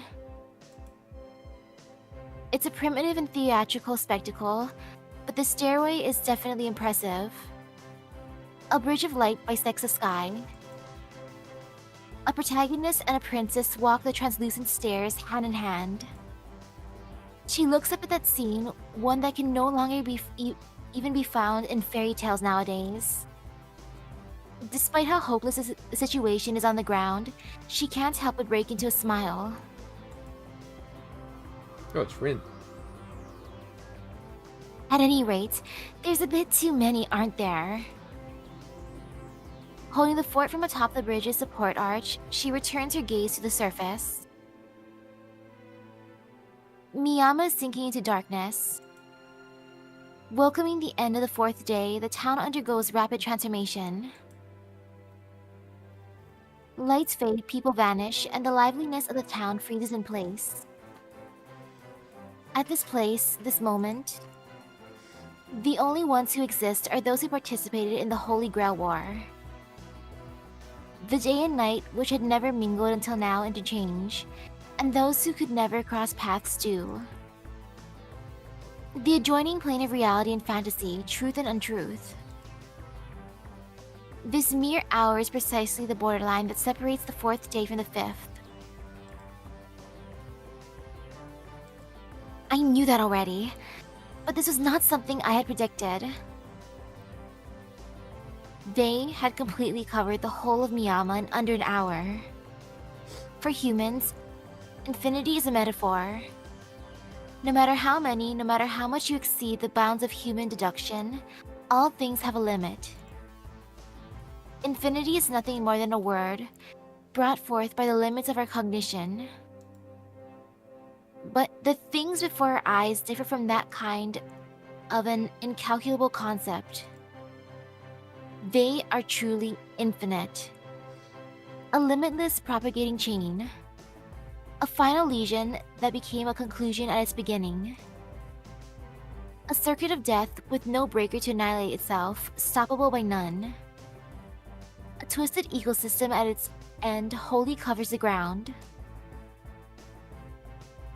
500, 600, no, even what's visible has already exceeded 1,000. All the mystic codes she has mustered together, and the feeling of jewels grasped tightly in both of her hands no longer feel the slightest bit dependable.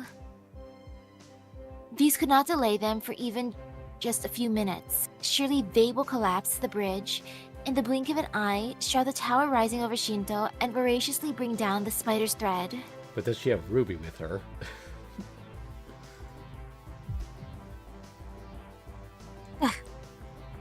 With the end before her eyes, she grits her teeth. If the earth is hell, and the sky is a land of fairy tales, then the support arch she stands atop is their boundary. Placing herself at the crossroads, she gazes at the distant sea. Above, there is a vapor trail cutting straight across the skies. Below, there's an endless swarm of poisonous moths. As for where she should place herself, well, there is no question. I am a Tosaka Magus, the supervisor of this town. She clenches the jewels in both of her hands. No more looking up to the sky from now on. She will fulfill the role she has assumed for herself and continue to protect the border. However,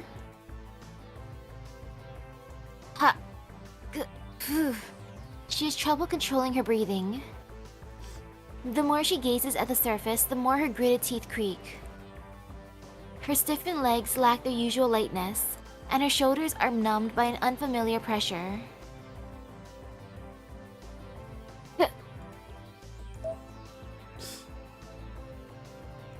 So what happened to all the support Amiya invited? Well, that was for dealing with Bazette. They were not prepared for this. The corpses march on. They will penetrate the boundary.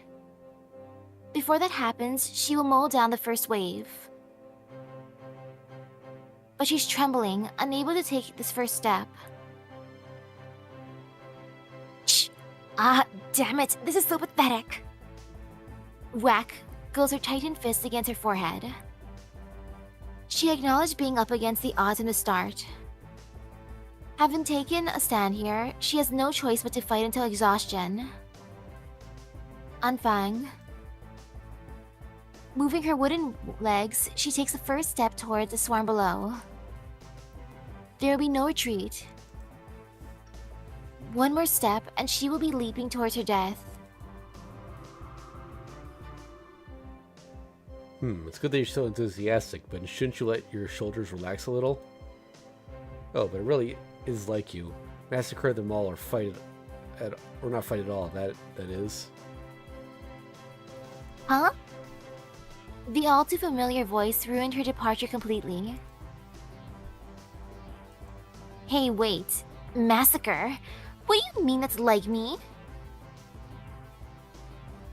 It may not look it, but I was known as a deeply compassionate honor student in London.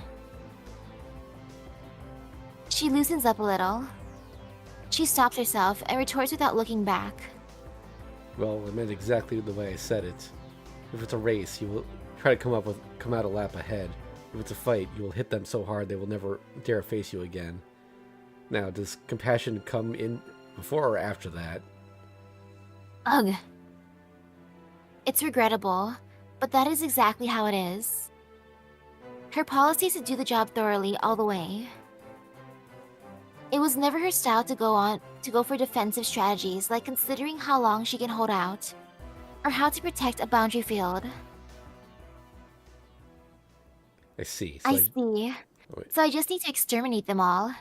This is no border, it's a front line. I screwed up. A mistake like that was sure adding some extra weight on my shoulders. She rotates her shoulders casually. It's like a baseball game. All the bases are loaded with none out in the ninth inning, and the batting order is from the second player. If you allow even 1 point, say bye-bye to your trophy. The pitcher had been giving undivided attention towards protecting the team, but her spirits are brought up high again, ready to throw one right past the batter.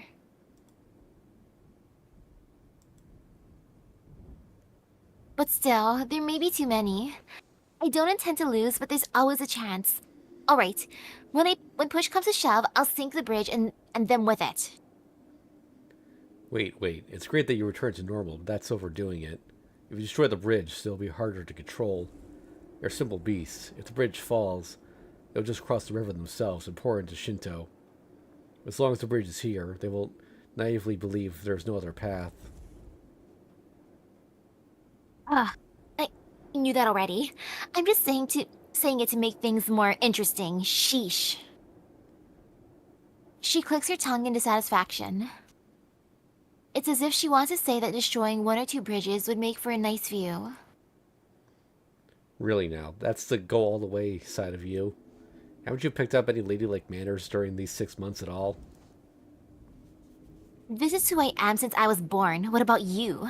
Your habit of talking too much can't be cured, can it?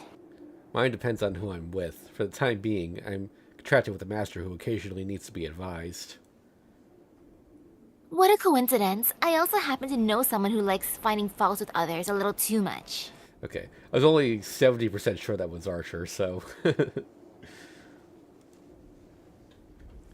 She breaks out into a smile at this pointless exchange. In the middle of the bridge, directly underneath them, the corpses march on. This is the last opportunity to start the battle. Okay, are you with me, Archer? Yes, a servant is one who follows his master. Since this is the end...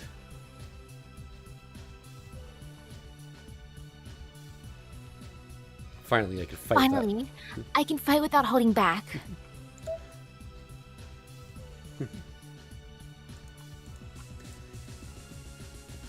The red cloak appears. As a symbol of fighting for her, the bowman displays this holy shroud. Needless to say, there is a deeper significance to the armament. This red symbol is used only on proper battlegrounds when there is a master worth serving. Nostalgia that ought to have been forgotten long ago burns in his chest once more. For just one moment, for a moment that will last until the break of dawn, he is back to the self that used to stay at her side.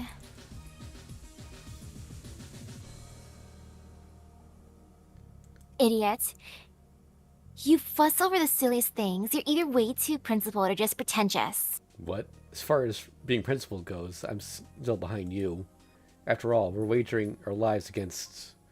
I'm not sure whom, for... I'm not exactly sure what reason. Jeez, it has nothing to do with us whatsoever. I value your generosity. Do we have this backwards? I don't know. But this is why you can't readily give out favors. Yeah, I guess that right hook is really going to cost me.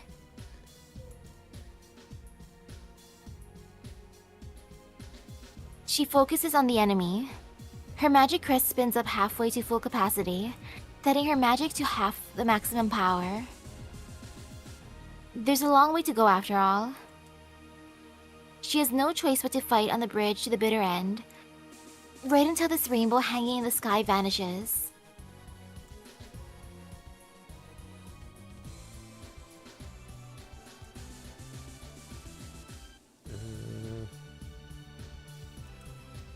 Okay, I'll leave the first strike to you. After you stop the vanguard of the group, I'll go down to the bridge. It's war of attrition after that. Keep making holes in them from here, and I will mow down the ones that escape. Any questions, Rin? No objection to me. I'm sure there'll be a few that manage to get through the twofold attack, but let's just ignore them. Our duty is to exterminate the army. We'll think about the small fry after taking care of the enemy in front of us.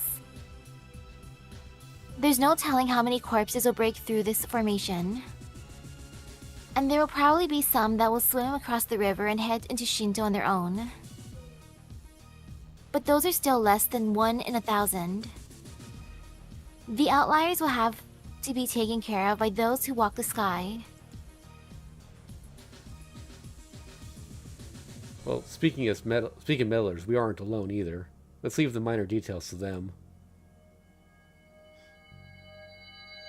Her crest is filling with light. Nimbly, she releases the magical energy and magecraft stored in the gems in the shortest time possible. Anfang. A huge flower blossoms in the dark stained ground. The magic blaze lifts the curtain on the battle. Turning into a star on Earth, it illuminates the path to the sky.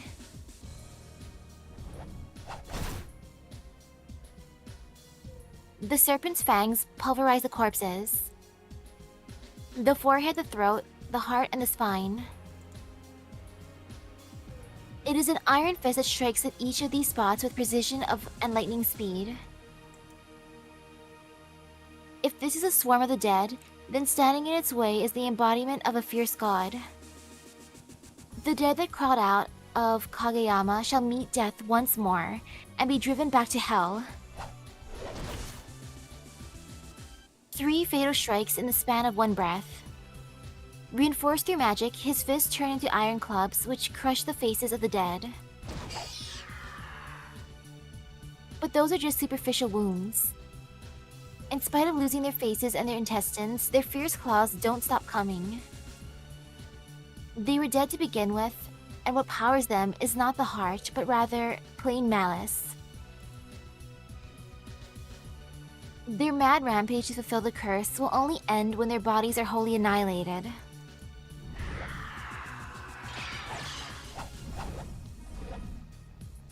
Assassin. What? Do not mention it, Soichiro.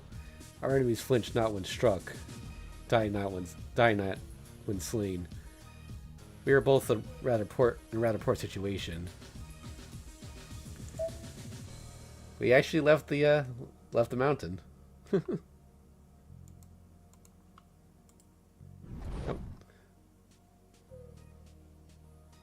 A lighthearted tone completely out of place for this battleground.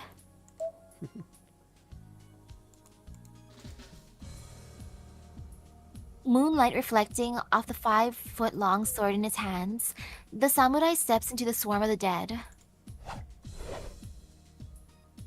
The tip of his sword dances in the air. The corpses likely realize they have been sliced only after they fall to the ground. Indeed. One cannot move after having all 4 limbs chopped off. Soichiro, it may be difficult, but let us aim for the limbs instead of the head. It will be against your policy of delivering only death blows, but that shall be plenty for these wooden puppets.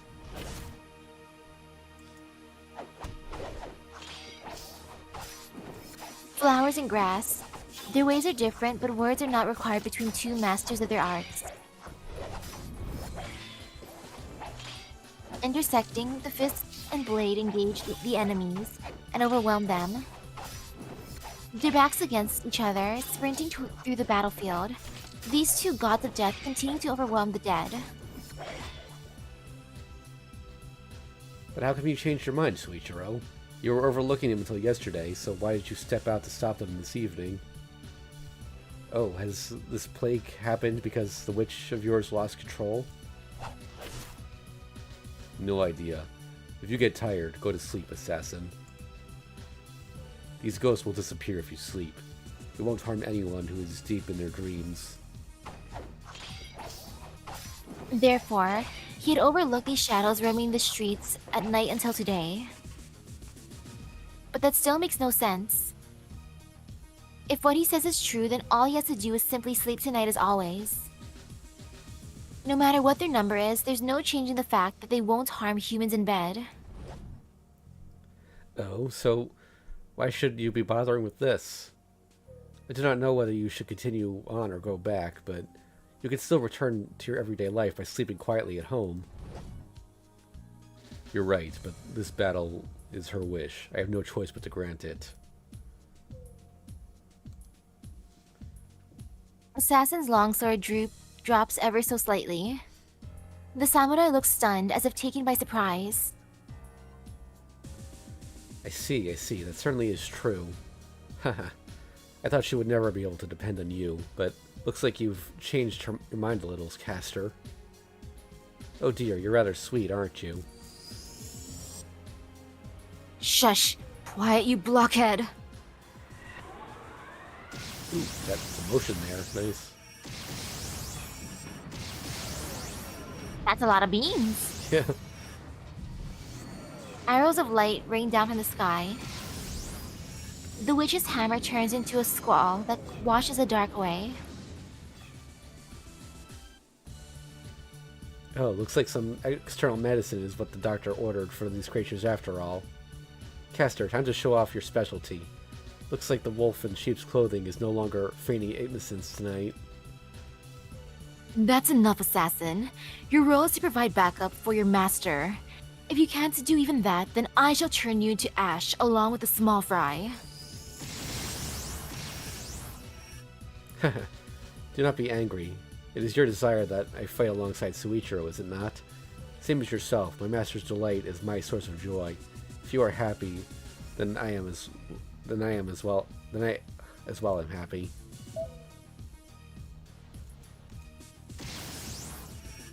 That being the case, I may as well act without restraint. Any man would do the same, wouldn't you agree, Suichiro? Seems you are putting in a bit more force into your punches than usual, are you not?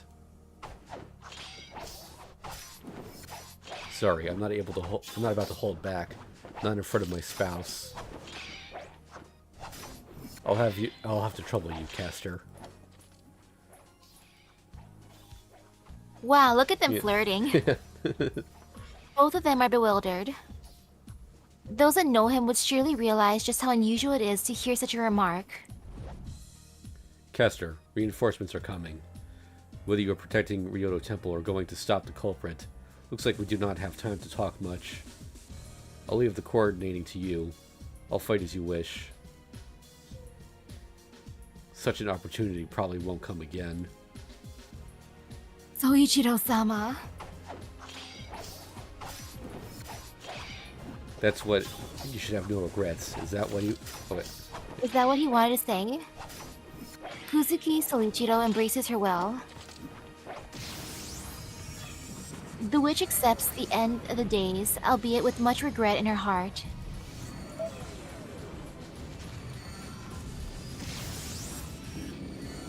Yes, I understand, Master. From now on, I will strive towards my desire without hesitation. The bells on her staff ring out. The Magus from the Age of Gods starts weaving an even more mysterious spell. So, Caster, what are you going to do? Alright, I'm tired of keeping this up. How about we go smash the very foundations? Humph. That's not something for someone, or for one who can't venture outside to say, assassin. We're not obligated to help to such an extent in the first place. As for me, I am content with simply protecting this place. Only helping the shameless trash that barges into people's homes with mud on their feet to realize they're standing. A black shadow keeps spreading. Born behind the mountain, many of them descend the mountain towards Miyama. Some of the corpses pushed by the horde pour even into the Ryudo temple. Nobody hates that more than Caster. Had she wanted to just protect herself, all she had to do was to seal her master and herself in the temple. A boundary field to ward off the bodies would have been sufficient for just the two of them. However, on some unknown whim, she did something completely illogical. On their way to Miyama, these black stains had detoured into Ryudo Temple by chance. Caster burned all of them to ashes, not sparing a single one. As a result, having sensed an obstacle in their path, they began concentrating on the temple. What do you expect? I don't care what's going on down there, but anyone who crosses the threshold of my home becomes my enemy. Yes, I will burn you to ashes, Avenger. It seems That's what you wished for, and besides... A divine aura spreads across the empty sky. Not only is it more than enough to protect the whole of Ryudo Temple, it is a spell well capable of punching a hole in the very foundation they came from. To be honest, I would have liked to continue for a little longer, so I'm taking my anger out on you. Now feel my wrath.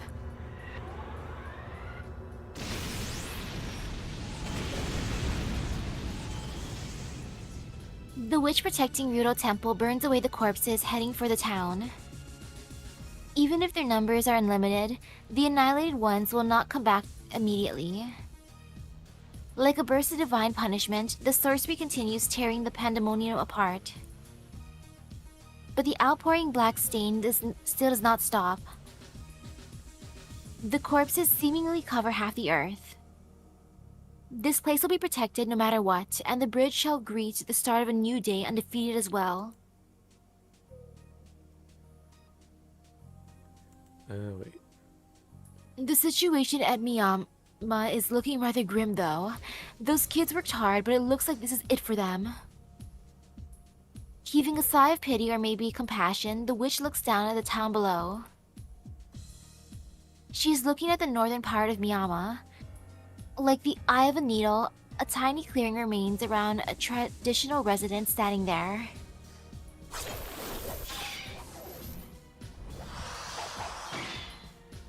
Ooh. She's wearing her casual clothes. Yeah.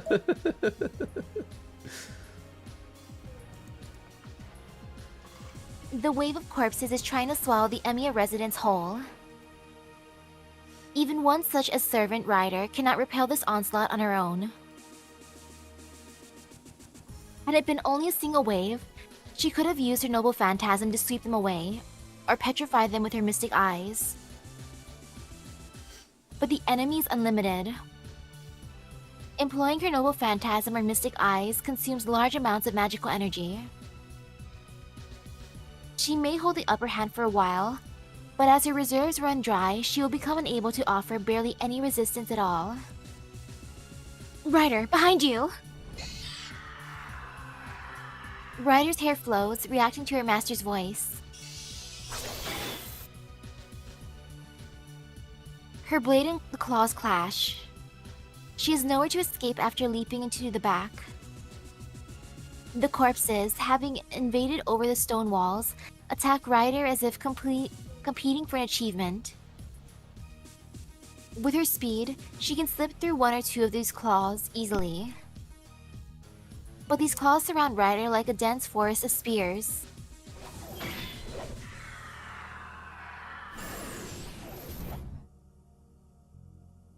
Sakura? Oh, she got a new outfit. Yeah. Kind of a half dark Sakura there. Yeah. Her one cursed arm. Yeah. The previously unstoppable rider abruptly comes to a halt. The magic being employed now is by her master, Mato Sakura. Even Sakura is still a magus, and using magic once or twice shouldn't warrant any surprise. However, the kind performed just now was the one that Mato Sakura detests the most. Was it not taboo for her to draw on her innermost dark self, bring her dark side akin to a blade? You must not. It is still too early for you to use magic that weaponizes pure magical energy.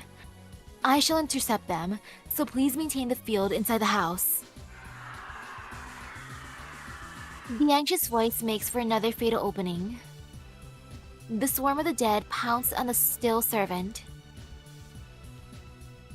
My voice forms a prayer. Her fingers scrape the earth. My fingers scrapes the earth.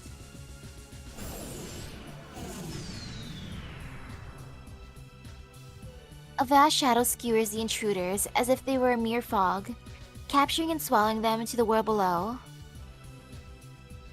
That is a side of her that should have possessed that she should have possessed as a magus. The vortex of darkness has no trouble sweeping the dead back to where they came from, the underworld. To be able to bind opponents with invisible uncertainties, that is a special trait of the imaginary number magic. Sakura. I'm fine. I can handle this much.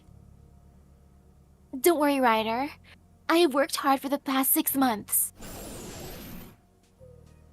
Straining her voice as if trying to encourage herself, she manages to keep her trembling legs and a body about to rip apart from the magic's recoil in check. Does she respect her master's decision and continue defending this place? Or does she take Sakura and flee elsewhere? There's still time to escape. With her noble phantasm, Ryder can carry Mato Sakura to Shinto in the blink of an eye. In spite of that, Ryder, concentrate on protecting the outer walls. I'll take care of the ones that break through. She retains her faith in Sakura, who is now holding her ground desperately against the enemy, and turns to her own battlefield. Originally, Mato Sakura does not have the foundation to perform magic on her own. By forcing her own darkness, her magic circuits that can emit nothing but her shadow to the surface, she is able to function as a magus temporarily. By doing that, she is crushing the human side of her. In that state, she may well be swallowed by her dark side if her heart wavers even a little. Ashamed and fearful of that more than anything, she grits her teeth and continues on. My voice forms a prayer. My fingers scrape the earth. Thinking about it, this conflict would have been avoided. No, it should have been avoided to begin with. The remains of a servant enveloped the town. Night after night, these things were bursting out and overwhelming the place. Ryder sensed that immediately. But she did not put up a fight.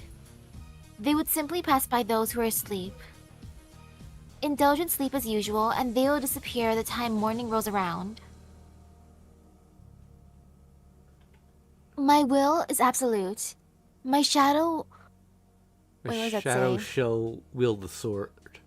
My shadow shall wield the sword. Every time she repeats her aria, she languishes more and more in pain. She spits out words as if they were blood. I won't lose. A frail but powerful voice. I won't lose here.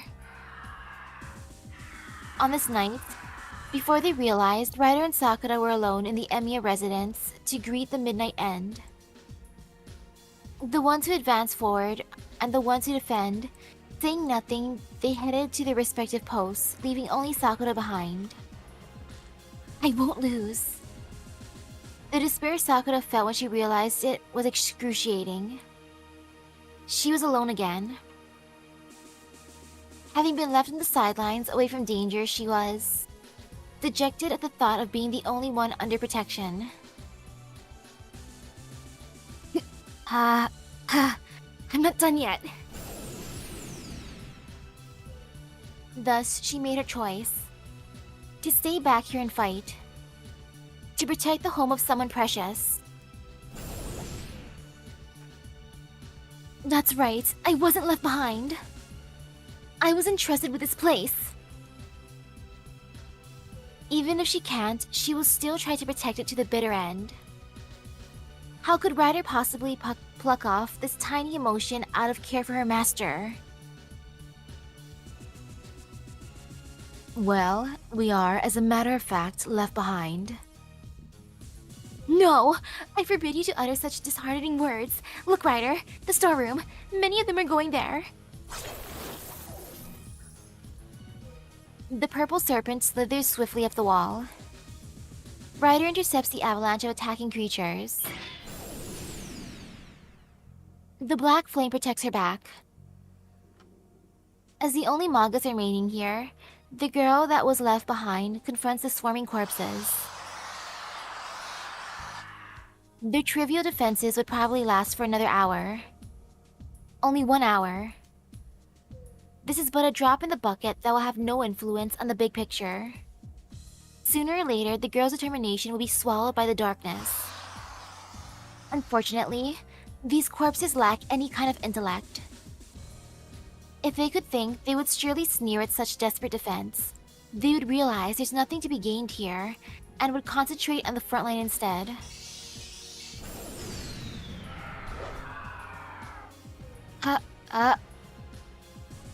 Though she still has more than half of her strength and magical energy left, the girl is gradually forced into a corner. Which is no surprise. These overwhelming numbers come from an infinite sea of malice. Her mind would snap before her strength fades. That is the obvious conclusion. She feels as if under a pouring rain. Mixed in with a hell of sneers and killing intent, she begins to hear the sound of the unavoidable end, though she is unsure whether it is thunder or tremors. Not satisfied with the mere swarm of the dead, a battering ram hits her with the force of a runaway train. Rider. Her purple lips form the word run. With this, cremation follows the bitter fight. All that's left is to pray that her foolish determination would not be swayed by the shrieks of her deathbed. On her deathbed, and then... Huh? The sound? And then... The charge? Yeah. Loss! Go and smash the berserker! If you remember, when Sitanai uses her noble phantasm, she sometimes says "los, los, los." Oh yeah.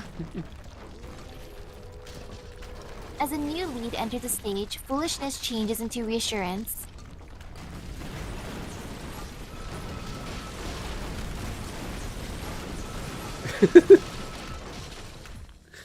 Los! A violent, devastating force. The little girl and the giant now mow down obstacles to their heart's content. With each swipe, corpses fly in the sky, and the Emiya residence loses more of its walls. Oof. Finally, Berserker shows up. I think he's had one, maybe two scenes throughout the entire game.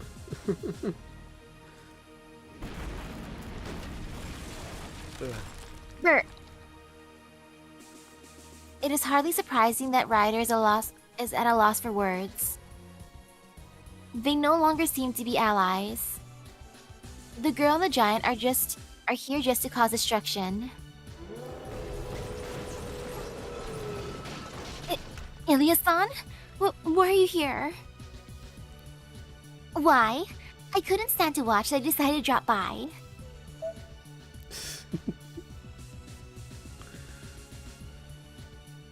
I've got no plans to side with anyone, but it's unfair if things continue this way, that's why.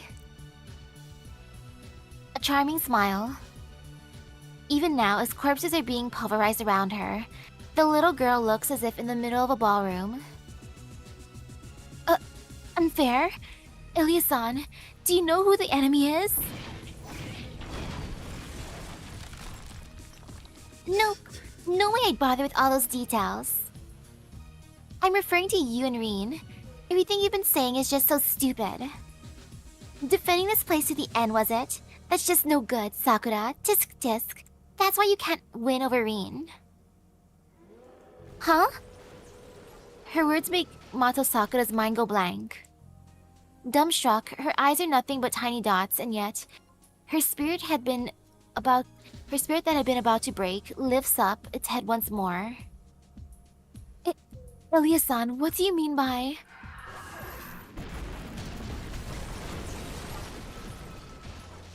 As long as you aren't on defense, you can't possibly win. Hey, did you know that Rin moved to the front line promptly and has been using the best spot all by herself? Instead of fruitlessly sticking to someplace like this, she chose a more exciting and high-scoring position, that's all. Isn't that also the most dangerous rather than high-scoring? It's the same thing, but in the end, Rin is still only defending and not attacking too. Don't you think that's a little dull? Since we know where their stronghold is, it's way faster if we crush them there instead, and more importantly...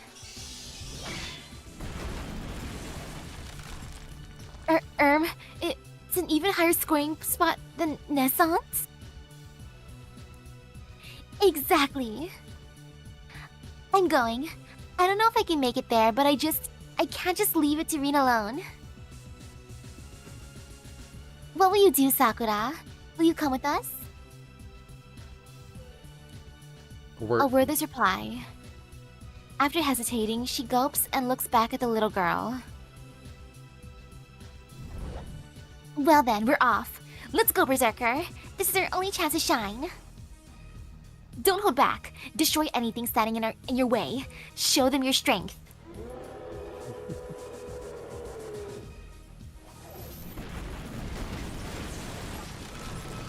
The runaway train picks up speed again. Following her guide, the giant plunges into the black, snowy field. The destination is its source. They head towards the overflowing graveyard without knowing whether they will arrive there or not.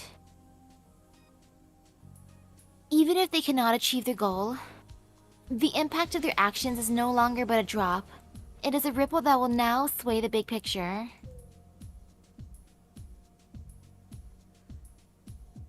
The interlude continues. A few lights glow in the dark. A resistance so small as to be immeasurable, they take upon themselves to stop the dark horde. In the end, it's nothing more than putting a band-aid on an open wound. The wound will not close. Despite all their efforts, they cannot stop the end from coming. No matter how desperately the bridge is being defended, there is no way to prevent the corpses from landing in Shinto. It has been 1 hour since the manifestation of the pandemonium.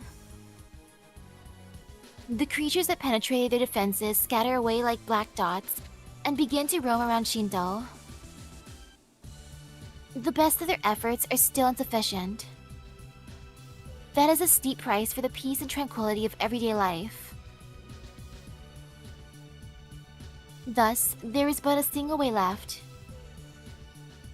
For the few teams of masters and servants keeping the advancing corpses in check. Without the strength to fight against the entirety of the creatures, they'll have no chance to greet the new dawn. That is too much to ask for. On this night, when almost everyone is asleep, where could such a savior be found? The loud choir of corpses sing in victory. Back to the start. Smiling, they rush towards the moon altar, the path winding all the way to the moon. But... Stop. Can't you be a little quieter at this hour? Kids need their... Oh, wait, no. I think it's Kid Gill. Kids need their sleep, and they won't be getting any with all this racket. An impossible force exists here. Entering Shinto, the corpses head towards a tower. They couldn't possibly know. If the creatures that envelop the city are like a big wave, then he is like a typhoon. An incarnation of savagery itself. It would blow away anyone of a lesser will.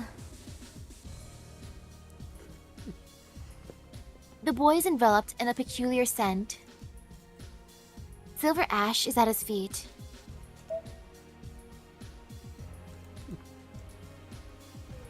The swirling aroma enshrouds the young man and the enemy like smoke. Hey, I won't ask what you are or where you came from, but good evening. Seeing such a numbers come out at this hour, I wonder if there's a big festival or something going on. The boy stays exceedingly calm. In spite of the outpouring of creatures from the underworld rushing towards him, there is not a trace of timidity in him. Instead, his innocent visage resembling that of an angel. Well, I'm not interested in whatever's going on. So you guys are all leaders? Yeah, you all look as if mass-produced from the same cast. This is difficult. Leaders are supposed to take responsibility for these things, right? Meaning the whole the whole lot of you need to be fired for the failures of the entire swarm.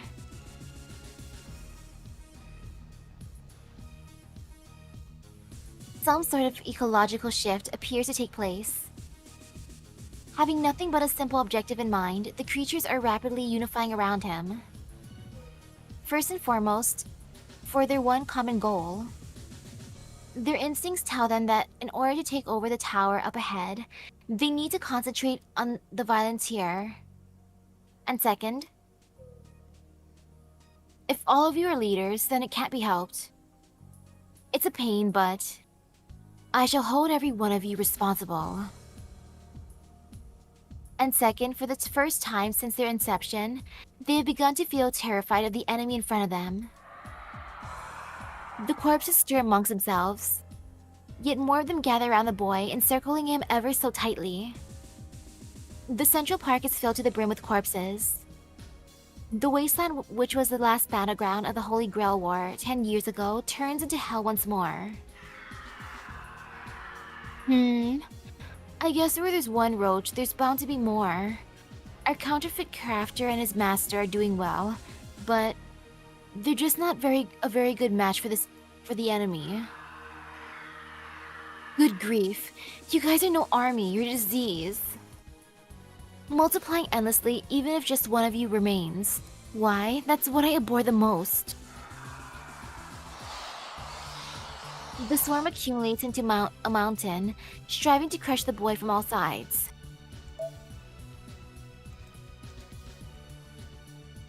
Once they swallow him, that'll be the end of it.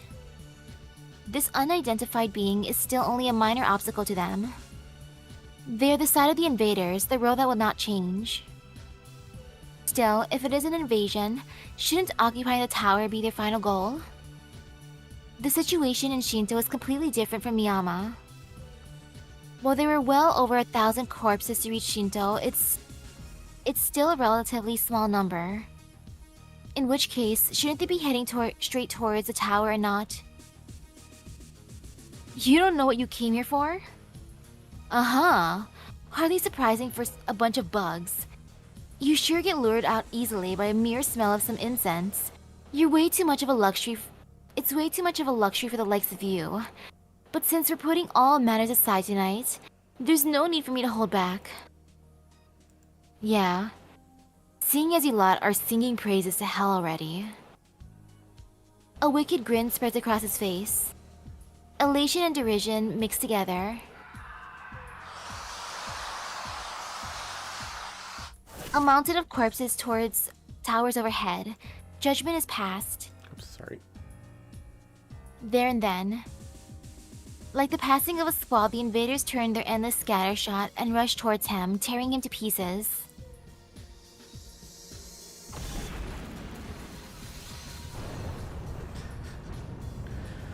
That was a worthy curtain raiser. A desperate burst of worthless desire. It is all to weed out the sin. So this is where his third ascension comes from. A storm even greater than the Dark Invaders, the Golden Annihilator has ascended.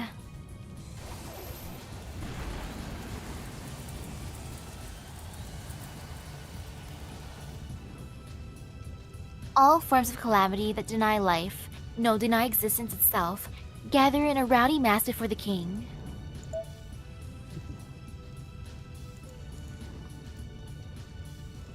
Overwhelming truth befalls the corpses screaming hell. It's showtime, Aya. An ugly job it may be for you, but this too is the duty of a forerunner. As one who knows the truth, bestow onto them this lesson.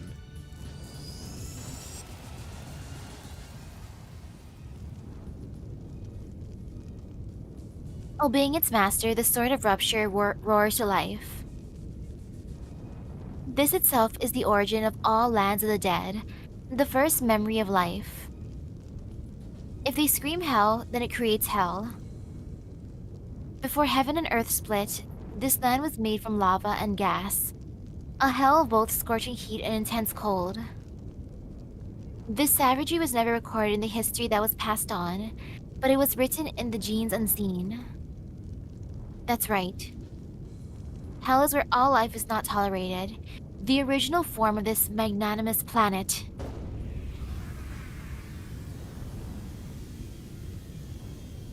I am the opening paths to the opening the paths to the underworld. Scream all you want, corpses. Fear not, I won't keep you bored. This whim of mine is a once in a lifetime occasion after all. I shall not skimp or hold back my treasures. Wager your lives and endure until the break of dawn. The Eye of the Storm isn't a center of windless tranquility, but a rift leading to hell itself. The corpses that had set foot in this realm plummet back into the nothingness from which they came. How could one expect the likes of the wails of the damned to stand up to the truth born from the king by the king of heroes himself? The great army of corpses that had formed at Shinto is thus destroyed. This cannot be called a battle, it is the wrath of nature itself. The distant thunder is without end, and the storm continues opening a path to the underworld. The swarm that landed in Shinto is mopped up by a one-man army. It's a shame the servant never planned to destroy those creatures in the start. He attacks the swarm, but he shows not one bit of interest in the small fry scuttling towards the tower. This one-man army's objective is not to defend the tower, but rather to exterminate the irritating and noisy pests. He pays no attention to the lucky ones, creatures that beat the 1 in 1,000 odds to escape the raging storm and head downtown. And, as you might expect, these lucky enemies are still innumerable. If even one of them manages to reach the tower, the corpses will be permitted to exist. That is their greatest weapon.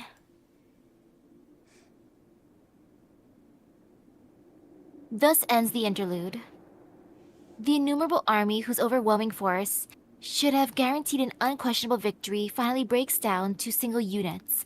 Nevertheless, they are finally at their destination, the stairs leading to the moon. One last move. All they have to do is reach out and crawl up the wall. With that, everything will be brought to completion. Hurry, hurry, hurry, hurry. Rushing along the midnight streets, they struggle to keep the tower in their view. Looking at its peak, happiness starts spreading across their resentment-filled hearts. That is the joy of definite victory. The relief of surviving to the end. It doesn't matter how long or how far the traitor advances. Once they are here, the creatures will climb the steps and welcome the new corpse. However, the thousands of creatures that have penetrated all defenses in their path tilt their heads in confusion. They have already arrived. By now, their malice should have already bathed the tower in crimson red. Yet it remains solid black, as if it has always been. The only red is crawling on the ground, scattered around the tower. The stampeding corpses stop. A silent whirlwind envelops the tower. There is no entry but the front door.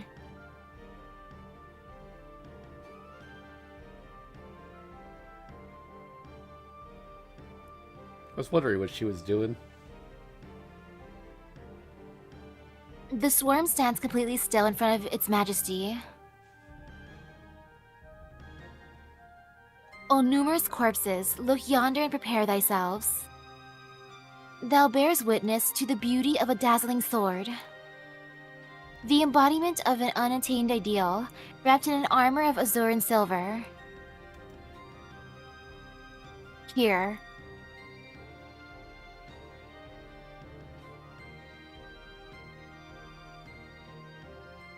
The true guardian stands, the absolute final defense.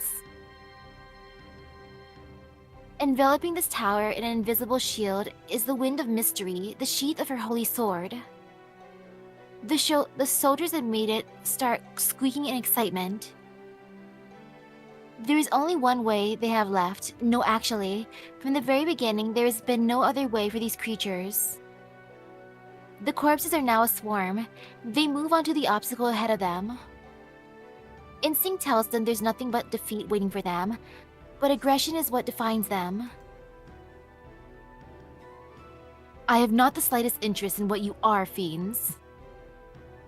The knight does not move. There is not a trace of impurity in her shining sword. It is not the heavens her gaze is directed to, but to the corpses in front of her. I will not order you to leave. This is where I embrace the wish of my master and fulfill it according to my conviction. If you resent this wish, then our stance is clear. Her flowing voice is fierce yet calm. No one can possibly know just how much emotion was put into those words. Just like how he did not bid farewell to her, she keeps it concealed in her heart.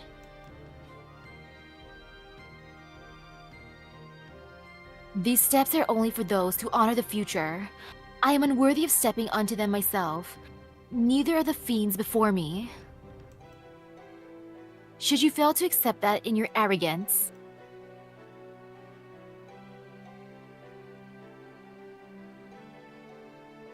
no room for hesitation. He is not the only one lowering the curtain. Everyone who gathered and fought on this night, for the sake of the future they wish for, they discard this illusion. Come now, show your desperation. This blade of mine shall respond to your pitiful challenge.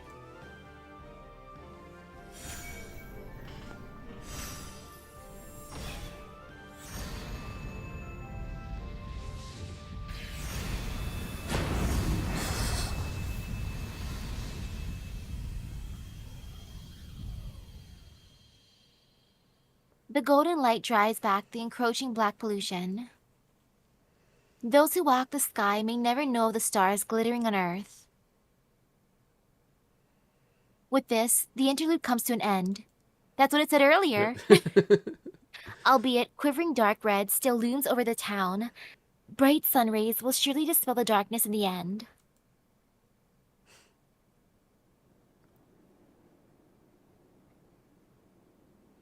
It is not the end, the interlude. There are no more stargazers left among those fighting on the ground. Their wills, meetings, and partings will all end on this night. And now, one whose heart has long since fulfilled its role watches over the sluggish end of the reproduction that took place in this boundary field.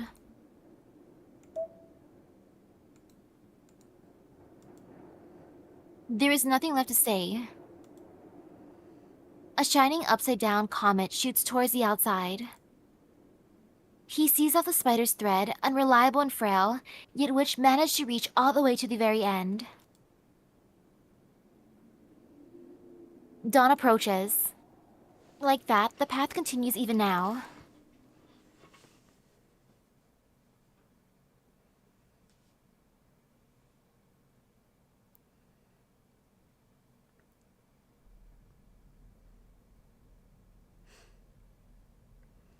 I do not fear for my crumbling limbs. The only thing that frightens me is losing sight of those pieces I yearned for. I don't want to lose the light and return to the monster that I was. Now then, time to go grant a single wish in exchange for her dream.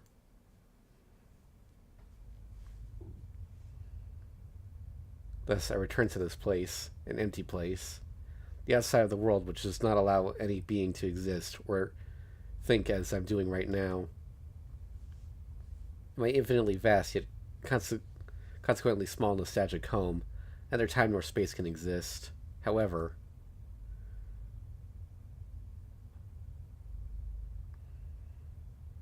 now there seems to be something like coordinates here. Since I exist here like this, it's natural for there to be special positions. Those coordinates connect 2 points of light. The horizon exits, relying on the entrance and the exit of the void. I take a step forward. The scene in front of my eyes makes my heart ache. The thing I must destroy. A one-time only miraculous mistake.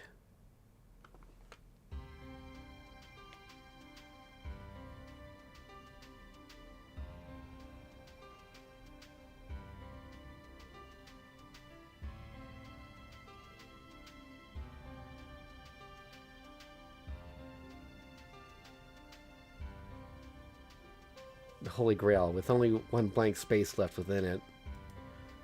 The last spectator is standing in front of the crystallization of the ordinary days born in this void. The contractor of the Holy Grail. The only human who continues to sleep in this place. As an enemy sharing the same wish, yet hoping for a different result. She's protecting the Holy Grail. Yo, since it's the first time you've seen me in this form, I guess I should say, nice to meet you. Nice to meet you is in order. Good to see you looking well.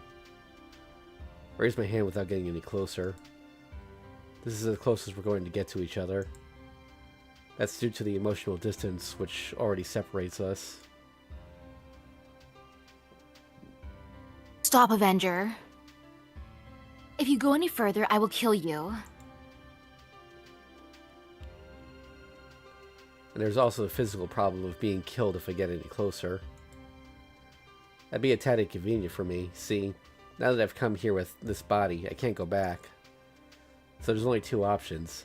We can either keep up this staring contest forever, or I get killed again and go back down below. In that case, I'll kill you here. You've already dissolved yourself in my Holy Grail war. I will do as I like. You should just continue granting the wish with that body of yours. Ah, so that was your aim. Since I'm not getting involved with the winner of the 5th Holy Grail War, don't get involved in my battle either. That's what she's proposing. So you're gonna kill me either way then? I'll be dying... I've been dying like it's going out of style up until now, though. Aren't you afraid that I'll run out of revive soon? That won't happen as long as there is empty space in this Holy Grail. You'll be brought back to life without limit. Still unseen developments, the still unseen future itself is your driving force. If you return down below and don't come here again, you can continue on forever. That's right, you can continue on forever, so why? Her reddish-brown eyes show her irritation. Leave this place. If you don't leave here, I'll just remove you by force. Her unwavering hostility conveys that as it assails me.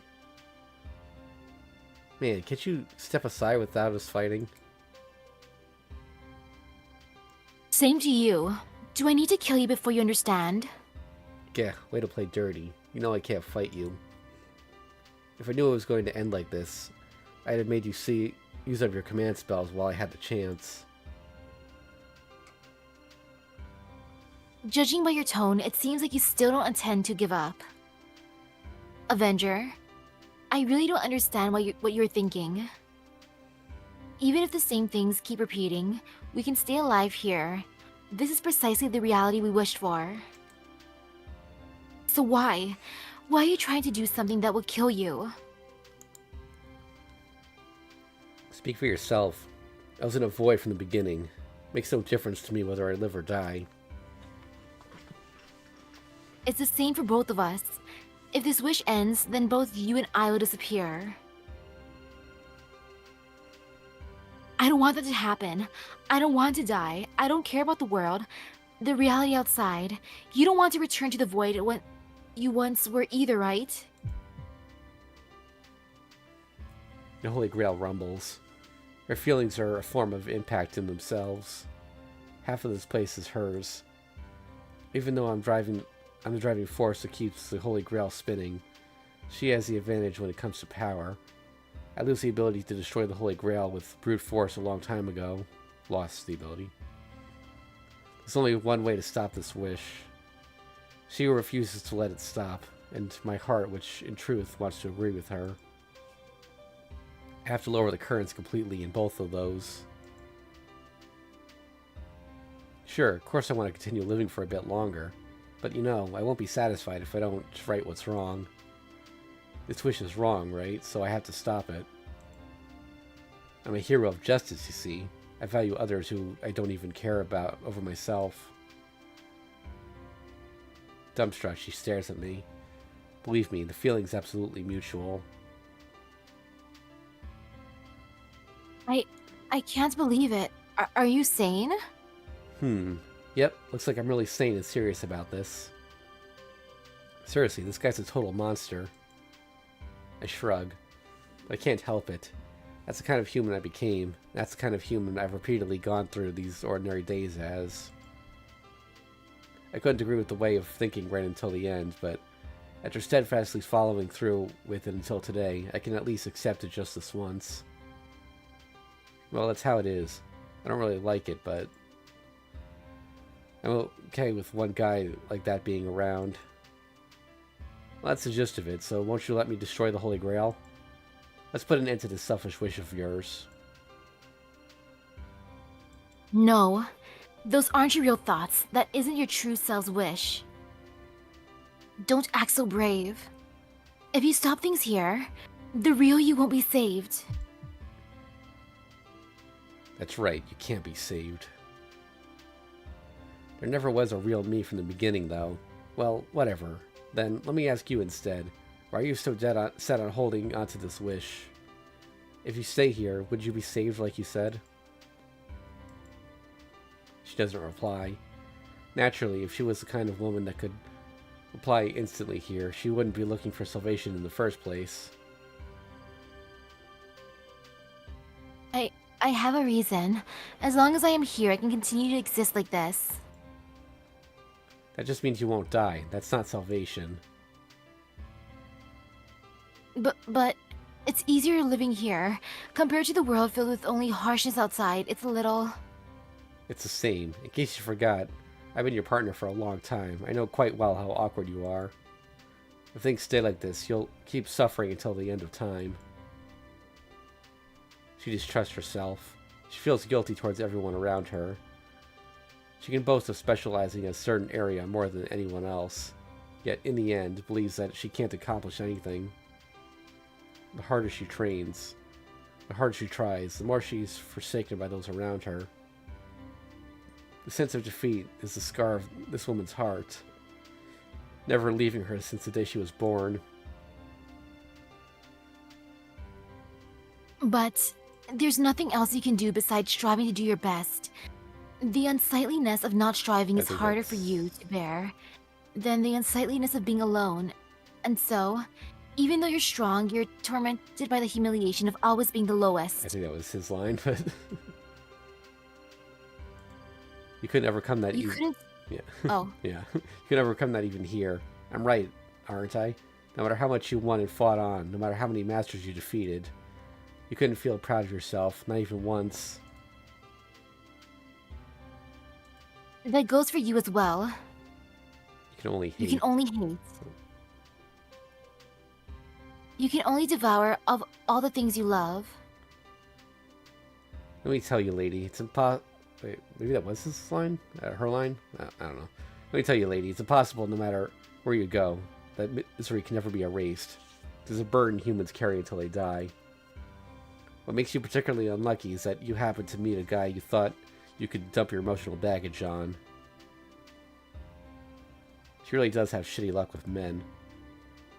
That priest is just a mirror that reflects and magnifies the burdens people trust him with. He wasn't to blame. Her weakness in trying to obtain comfort by leaving the burden to him just ended up being the cause of her defeat in the end. Nobody can carry that burden for you. You gotta carry it yourself. The only thing people can support for each other isn't their burdens, but their bodies. When that weight's on the verge of breaking them down. And unluckier still, this woman was an intensive training freak, so much that she could somehow support herself alone. That's why she's never had the experience of collapsing. She mistakenly believes that this burden, this anguish, is something that someone else will support for her. No one's going to understand your anguish. It's the same here and out there. In here and out there. Listen, there's no such thing as salvation here. There's only suffering. Wake up, Master. Do you want to keep suffering here for eternity in exchange for not dying? Huh. So what? Are you saying that I'll be living my whole life like a loser? Not like a loser. I'm saying you are one. Well, not like a loser. You got stabbed in the back, so you hold yourself up in here as a loser. As long as you feel that way, you'll be suffering forever. Shh. Enough. Traitor, traitor, a traitor. Isn't this place your wish? Then I don't mind, even if it's nothing but pain for me. The outside world is the same anyway, at least to me. The same. Woman says that continuing to live is hard. That's wrong. Didn't you understand how tough life is since you were born? That way of being is what made me side with her. This woman is weak.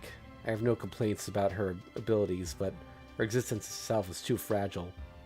Possessing doubts about one's existence is a fatal flaw. A mind that is on the verge of dying at any moment. Pessimism that might lead her to cutting her wrists if she weren't always bracing herself. However, you still made it this far. But you still made it this far. Oh. Wait, yeah, but you still made it this far, didn't you? Sure, you were awkward and clumsy, but you always did your best to become strong, become someone even a little better. Pushing hard in spite of being weak, you struggled to improve yourself any way you could. You continued breathing despite the pain up until now. If you don't acknowledge your pride in that, and who else will? Stop it. I've heard enough of your opinions. Don't talk so high and mighty while ignoring your own problems. You don't even see me. Your eyes can't even see anything anymore. The woman shakes her head. She refuses to discard her wish. Like a child throwing a tantrum, believing that everything will really end if she loses the argument here. It's not just your eyes. Oh, wait. It's not just your eyes. You can't even see yourself. I don't want to die either, but your regret has to be incomparable to mine. You wanted to just have fun forever. You didn't even want to fill in the gaps, because you knew that you would return to the void. And yet you kept those ordinary days moving, but for you, that means... She really is dense. Like I keep saying, I'm bored of that stuff. I can't see, huh? What about you? Can you see me properly? I only see a shadow. You're already fading away into nothingness. You're right. That's how it should be. Don't be mistaken, Master. This body, this character, was born by wearing the shell of Emiyashiro. I'm nothingness to begin with. I don't have attachment or regret. I was just thinking that... It was just a thing that couldn't think or do anything from the start. That's why it's of no concern to me if I return to the void. You're lying, you're lying. You're lying, you're lying. I won't be fooled. I won't abandon you. Continue granting my wish, Avenger.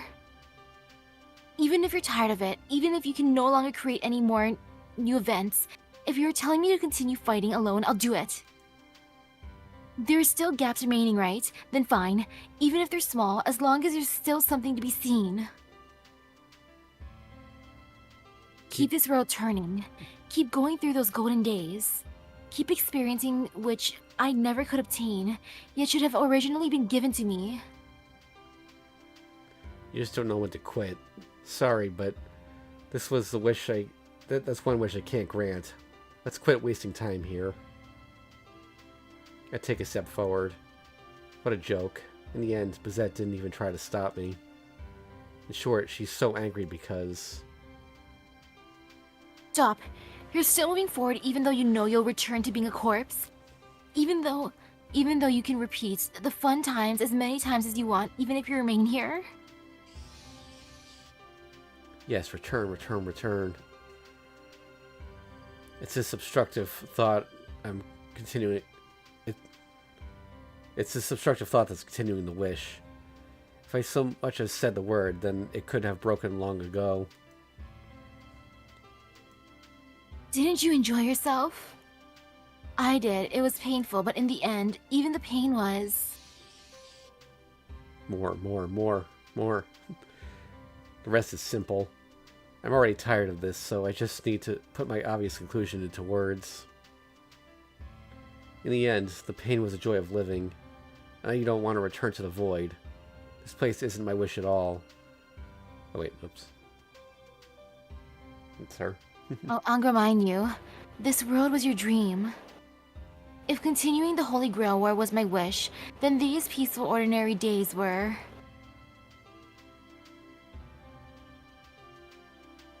Don't go. Wait. A dream that has passed. It can't continue anymore, no matter how fun it is, if I filled in all the gaps. No. That's right, but I'm already tired of it all.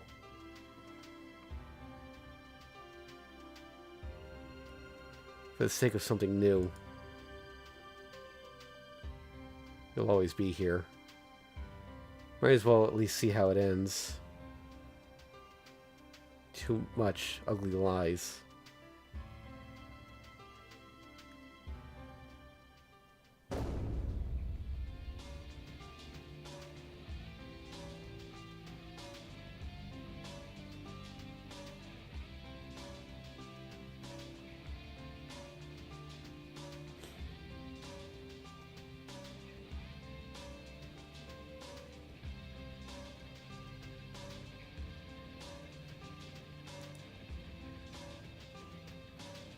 The tension disappears. What a shame. I can't see what expression she's making now. You really are. Master, give it up. With this, I'll vanish without a trace. No matter what either of us wish for, this world is at an end. The voice asks, Why? Geez, I explained it all just now, so what's she asking me for? Well, of course it'll collapse. Once something is made complete, all that's left is for it to fall apart, right? Once everything becomes nothing, you and I will just vanish along with it. Why? To become nothing is to become zero, right? You said that as long as there is nothingness, you can revive countless times. That's only as long as there's a one. There's nothing that's born out of complete nothingness. One uses zero as an empty space to flow through. But if one doesn't exist, then zero can't become anything at all. And there's no concept of one inside me. Everything flows through the void.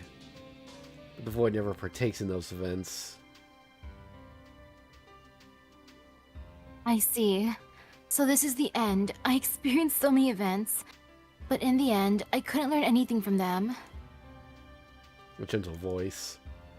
She's a little afraid, but as far as people resolve to die go, she's doing a great job of acting prepared. That'll be your homework from now on, then. Well, the whole thing was like an illusion from the start. Can't really expect a prize that you can bring back with... Ah. I see, so I can leave that behind at least. Despite everything, I'm still a servant that existed and lived for half a year. I'll make wiggle room for that at least. Avenger? No, I was just thinking to myself, more importantly, what's happening to the Holy Grail?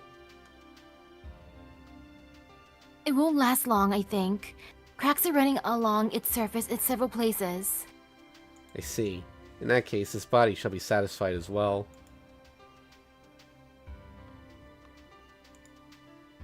Stupid monster. You really are insane. Just once, I saw the dream of a stupid man. Unfortunately, his way of life makes me want to hurl, but I'm grateful that I had the chance to become that warped human being. A way of living completely opposite to mine. The form of an ideal that everyone dreams of and eventually discards once they decide its hypocrisy is evil. Foolish naivety. I probably yearned for it at least once.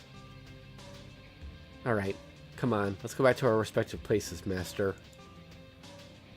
I completed it for this. Gotta make sure it all disappears nice and tidy in the end. You return to our respective places, but what am I supposed to do? At this rate, I'll disappear along with you and the Holy Grail. You don't have to follow me that far. Look, you take the entrance there, and I'll take the exit in the other direction. This will be our final farewell. I point towards the horizon. The entrance is the world after this. In other words, the 5th day. The exit is the world before this. In other words, the void.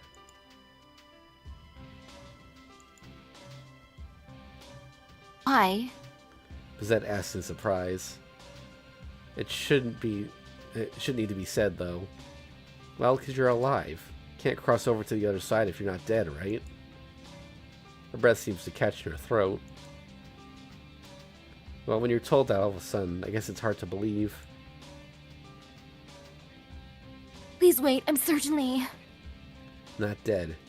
Your wish was not to die, right? I granted it, that's all. At the time, you were in the state of suspended animation. I've been keeping you preserved in that state for half a year. Ah. The problem was after that. The woman from the church found Bizette in a secret chamber. Just had to go and also generously treat her, which complicated things. If she hadn't shown up, things could have... Now, they could have continued much longer. Seems Bizette's body was at its absolute limits. If that woman hadn't discovered her, this 4-day cycle probably would have suddenly come to an end one day. Even if it had continued acting as a life support machine, Bizette's body might not have been able to last in that state longer than half a year. But... Hasn't anybody ever told you? Only the living can bring back the dead. If you were as dead as I am, then you wouldn't have been able to summon me.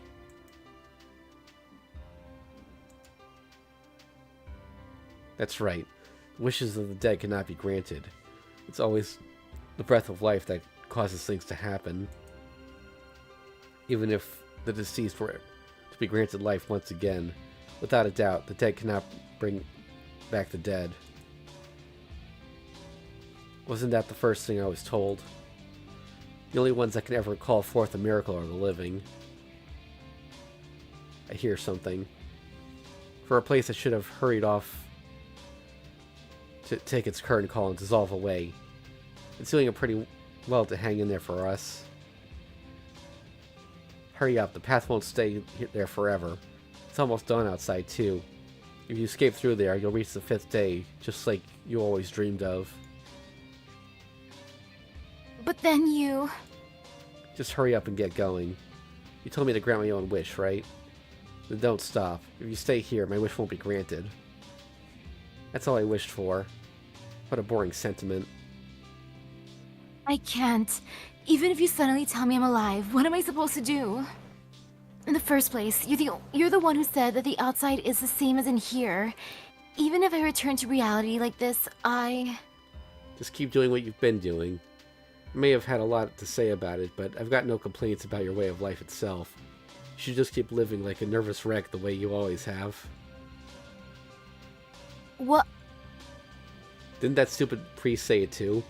If you reach a dead end, cross the ocean. That's the right way. Bizette, the world's still going.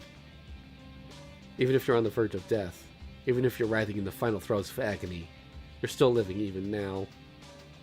You're just going to laugh that off as hopeless, as having no future.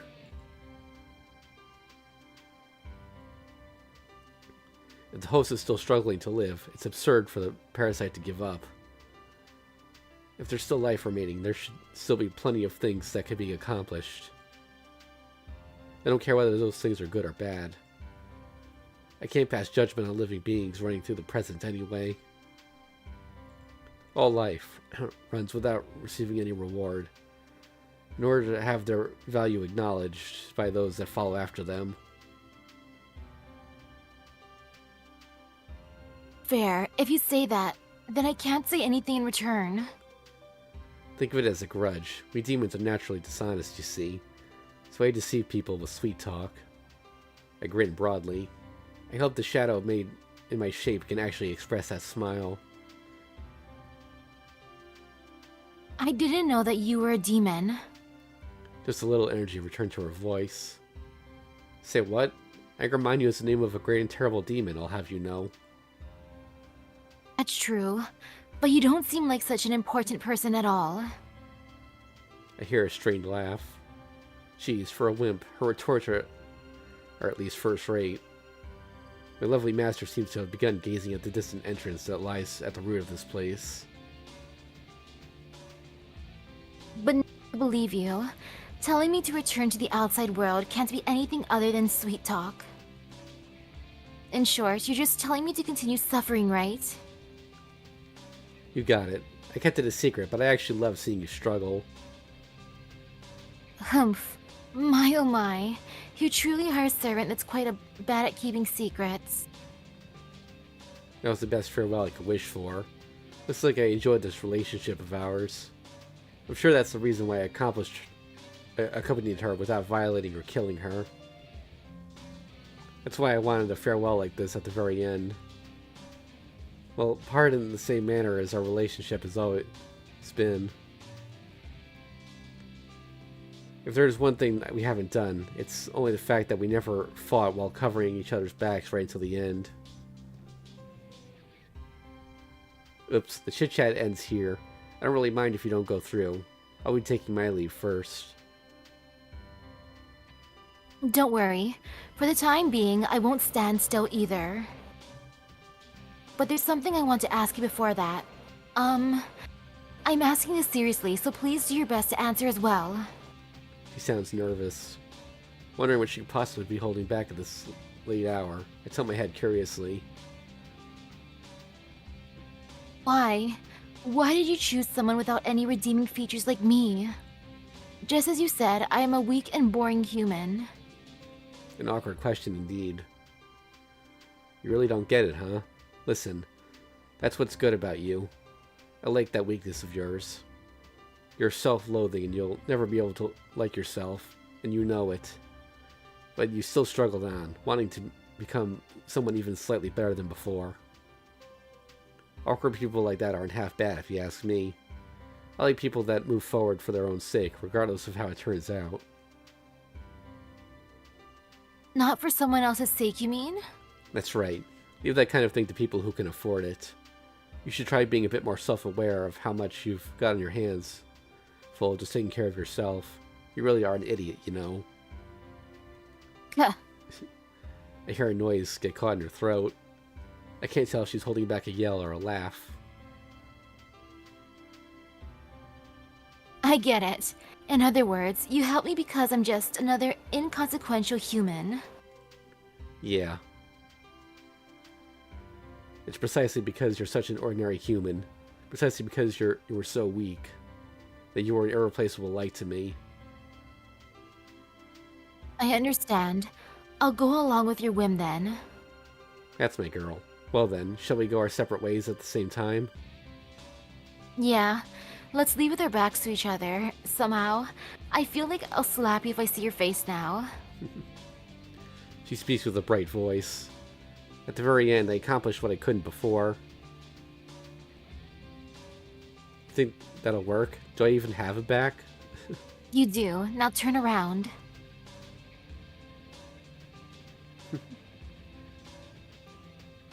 We're back to back now. I don't feel any sensation of contact, but I'm sure she's behind me. I can no longer feel warmth or anything else for that matter. But my joy-filled heart is still alive and working. Guess I do.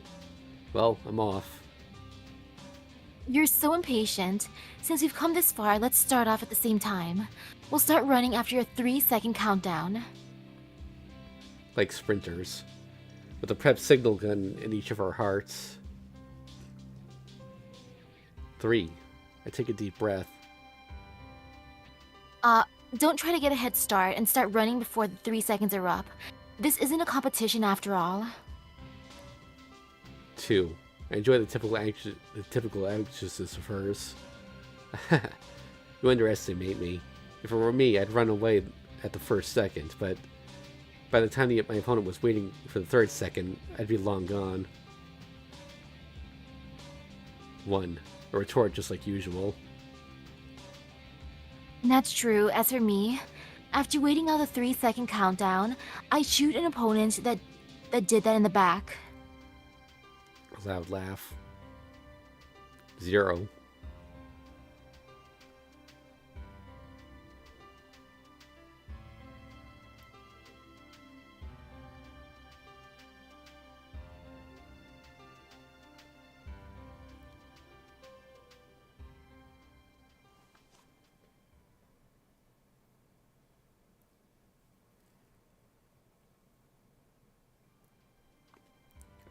My vision is filled with nothing but the void.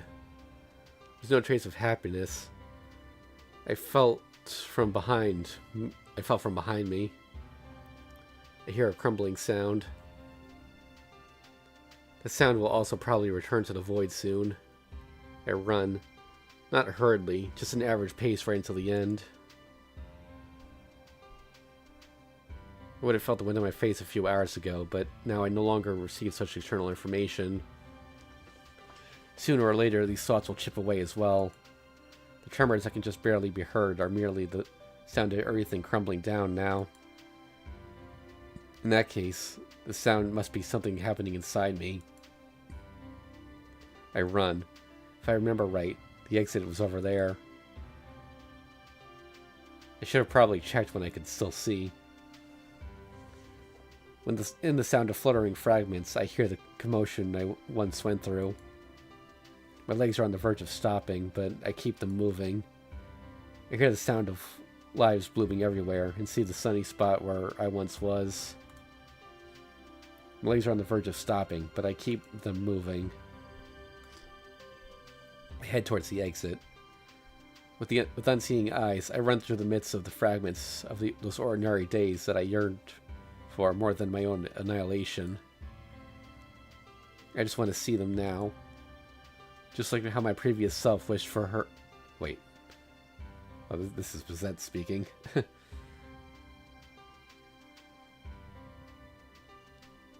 So it is her? Yeah. I just wanted to see something new. Just like how my previous self wished for her revival. I wanted to know one more of those many ordinary days. Even if that meant returning to being me. Well, knowing that death was 10 seconds away, I sought the light 1 second after. I run. There was no distance in this void. If I don't walk towards it and struggle on to reach it, then I won't ever reach for eternity. I lost sight of the light of the exit when my sight returned to the void. There is nowhere for me to go now that I have returned to the void from whence I came. Wait, maybe they're like alternating? Yeah, that ain't Bizette. Yeah. But even so, against these closed eyelids, it feels dazzling. Even while collapsing, the world continues to revolve. I feel grateful, and I'm glad for the time spent. I bid farewell to the people who were with me. Thank goodness. It seems just an exit even for someone like me. There's a difference between ending and not continuing, my previous self once said. If I borrow the hope in those words, it seems that by ending, I can finally see the continuation. I won't come to a halt or remain stopped forever here. Even if I disappear, I will aim for what lies next. For that reason, I filled up the void that composed me and complete a single picture. For that reason, I will return to the void that is me and complete the picture of the world. Though I can no longer see that picture, I hope that this picture will be beautiful to everyone. I run, I run, I run. The star shines. The destination is certain. This torn apart body is only moving forward through willpower. That's alright, there's nothing that can't be reached. Even if the things I dreamed of stop and lose their light. I feel dazzling to my eyes. Lastly, I say goodbye to my current self. Now then, let's go see the continuation of the end. I know that it's just my imagination and that it isn't such a good place, but for now, I walk towards that dazzling light.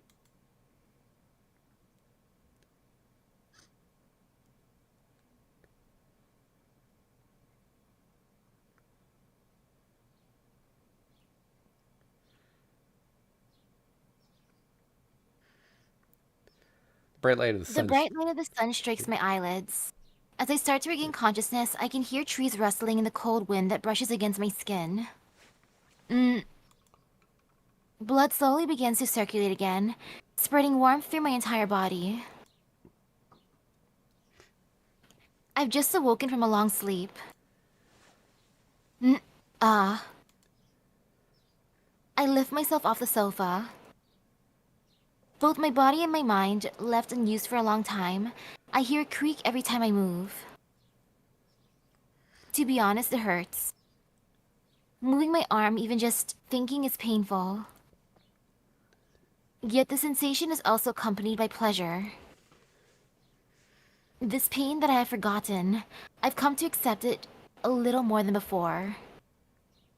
My body. Seems it can still operate, such as it is. My left arm doesn't move, but it was not there in the first place. Seized by a sudden urge, I cradle the lost arm against me. It's a shame I lost it, but there's nothing I can do. I shall think of a way to keep on living as before in this state without averting my eyes. I begin to feel dizzy under the intense sunlight beating down on me. For an instant, the warmth makes me lower my guard.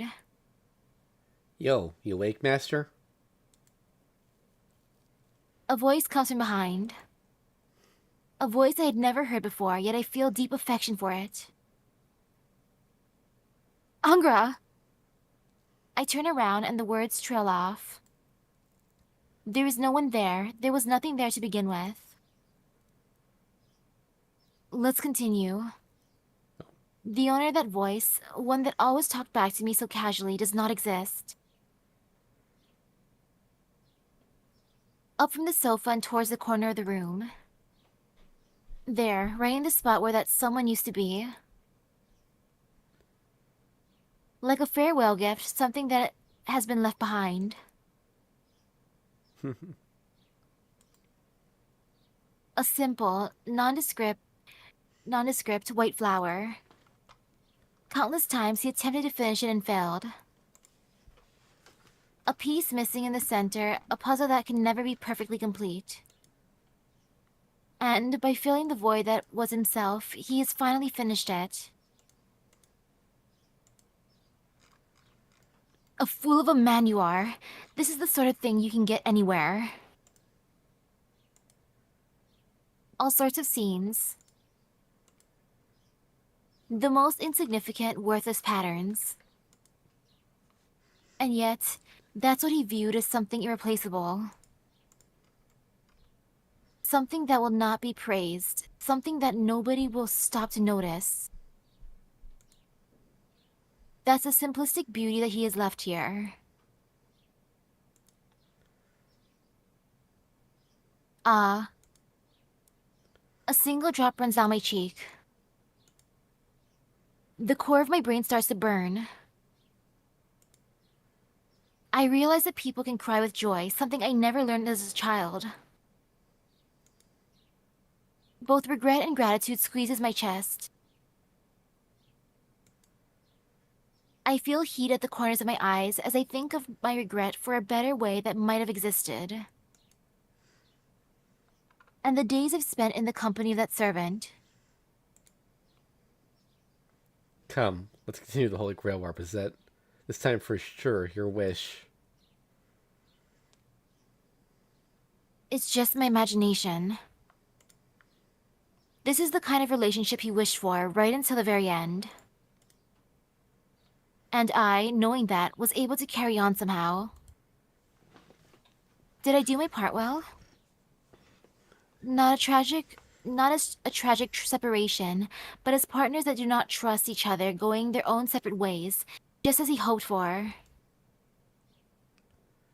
If I did, then I can say farewell with my head held high. That vain show-off of a man with his worthless, meager pride. If we were able to keep it until the end, I'm sure we were the best partners they could be. I guess this is the end. Goodbye, Avenger. The sun is high. It's probably around noon. I check my belongings and I notice that one left-hand leather glove is missing. Sticky fingers, or maybe just timidity? If you're gonna take one, just go ahead and take a set. I've got a ton of things to do. I went missing for 6 months. If the Holy Grail War is over, then I've most likely been written off as dead. Well, first, I'll have to arrange for an artificial limb. The association would have long since erased my position by now, and I have plenty to worry about just figuring out what to do from here on. What was it just now? I heard a sound, something that definitely wasn't the chirping of birds outside. Honestly, I've really let myself go in these few months. Curiosity winning over my sense of danger, I quietly walk up to the window. What I heard was a set of footsteps. I see a boy and a girl that I remember from somewhere climbing the hill and coming out through the trees. So this is the so-called haunted house, huh? But it sure is lacking in the haunted department. Do I really have to check it out? Shall I, I don't know who's talking here. It could be anyone. Say now, we have come too far to turn back. Besides, you're the one who said that we should come for a look once everything's calmed down, or what? You getting scared now? No way. I'll take more than a ghost or two to scare at me now. Good answer. Well, let's get a move on. I'm actually quite interested in this place too. The boy and the girl walk up to the entrance, chatting all the way. For some strange reason, I don't feel the will to fight at all now. If anything, a childish urge to set up a prank comes first. Should I, as the rumored ghost, play the part for a bit? I'm sure they'll be delighted, and as I'm contemplating, I hear the key turn in the door lock. Not given much time to think, am I? Okay then, I wonder what kind of greeting it should be. My face broadening into a grin, I sat at the window waiting for the visitors. Let's continue. He said. Right now, that much is enough. I may not have an answer for the time being, but there's nothing wrong with running on in shameful worry. I'm sure it will be as painful as it always was, but there'll be a little bit of joy too. I'll start in this town. Now that I've crossed the ocean, I shall go and see the ordinary life that you saw every I day. think that was Bizette, but...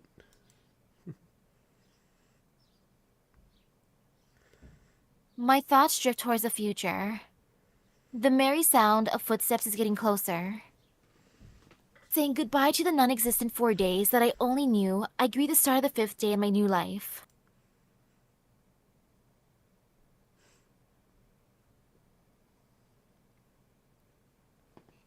Days come, days go. We will chase the star, weaving the past memory into beautiful tapestry. The endless 40 days have ended, once and for all. From now on, the story is for you to create. Thanks, and let us part now. Part this ataraxia.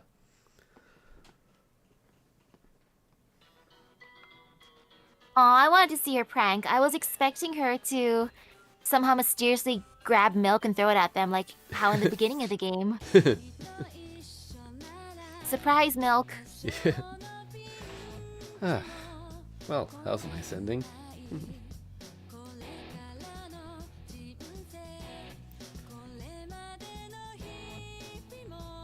For Bizette, she got her wish. I hope this doesn't get Though who claimed. would have thought the only one with like an actual age scene in the game itself would, or like the main story would be Karen. Yeah. Okay, so the reason I'm worried about this possibly getting claimed is I have an English version of this song on one of the OSTs I bought. Mm-hmm.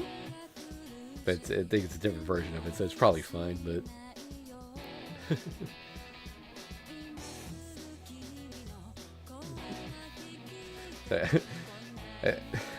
Yeah, I have this CD collection of like Fate music, and it was yeah, but I never heard this Japanese one before. Yeah, who did the English version? It's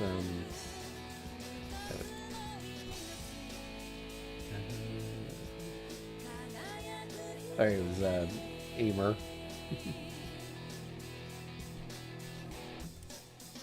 Yeah, the song is called "Open the Doors."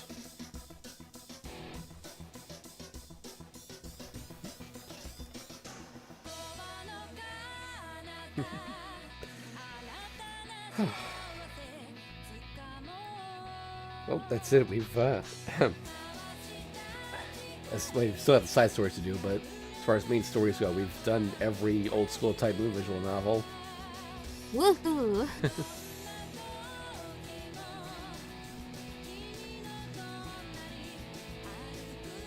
Yeah. So which one was your favorite?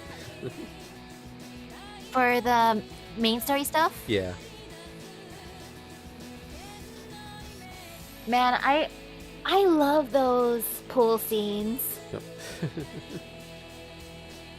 We may not have gotten a beach episode, but the pool's still fun. And there was the movie also.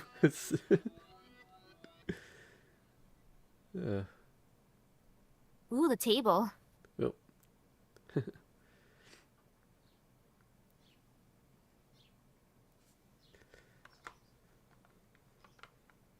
Thanks, and let us part this holotraxia.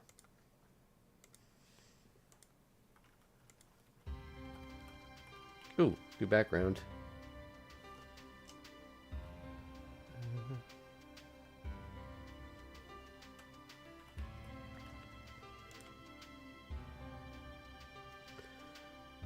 So wait, do we get the final wallpaper? Oh, wait, hold on. Since we know these can have nudity in them now, I'm gonna put the screen up. Oh,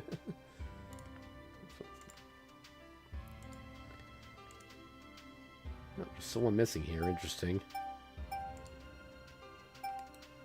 At least two missing. Probably from Eclipse. Yeah. Alright. Most of this came from farming Hanafuda off stream. It's a happy amount of yen. Yeah. Okay, now do we buy... Oh, wait, actually, can we afford... I think we can afford... we can't buy... We have to pick one of these two, but we can afford everything else together, so...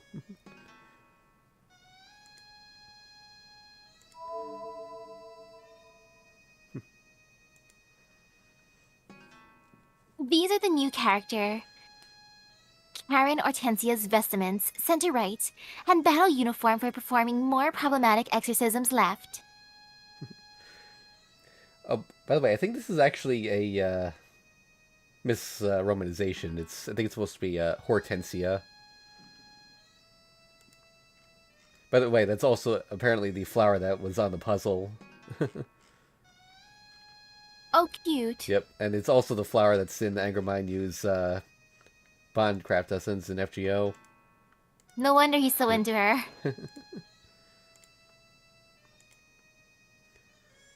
Maybe this is what they mean by drawing the viewer's eye to a focal point.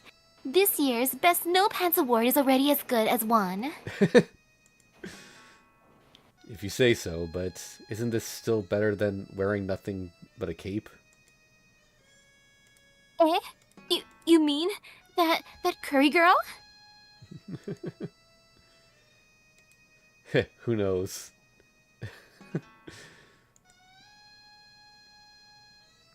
Wait, was that so... She's talking about CL? She's the only one I can Yeah. think of associated with curry. Oh, actually, I realize on the other hand, maybe Hortensia is a different language, and Hortensia is just the English spelling. But yeah.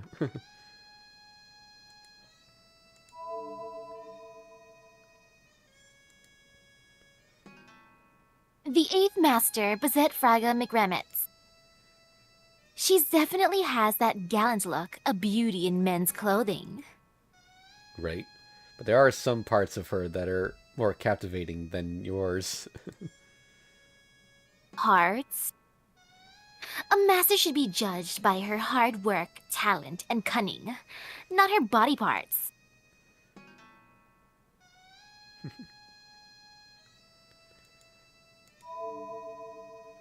Ooh, finally some information on this.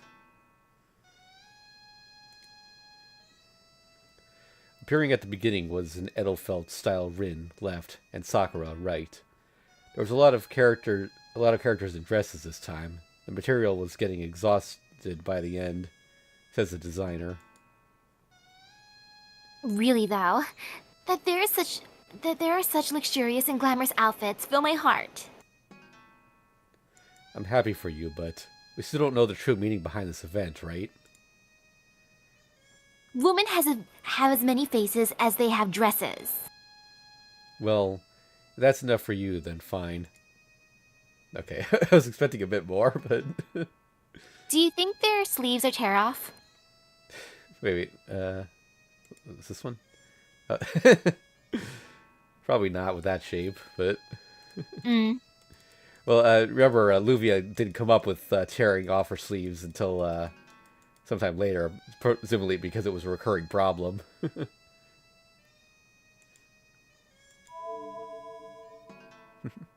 I love that left one. Yeah. The eighth servant, Avenger. One who takes revenge. Now that I get a good look at him, I can't really put into words. The designer said something about him being a dark Shiro. Because of his relation to Shiro, he was made to be a little bit Japanese. The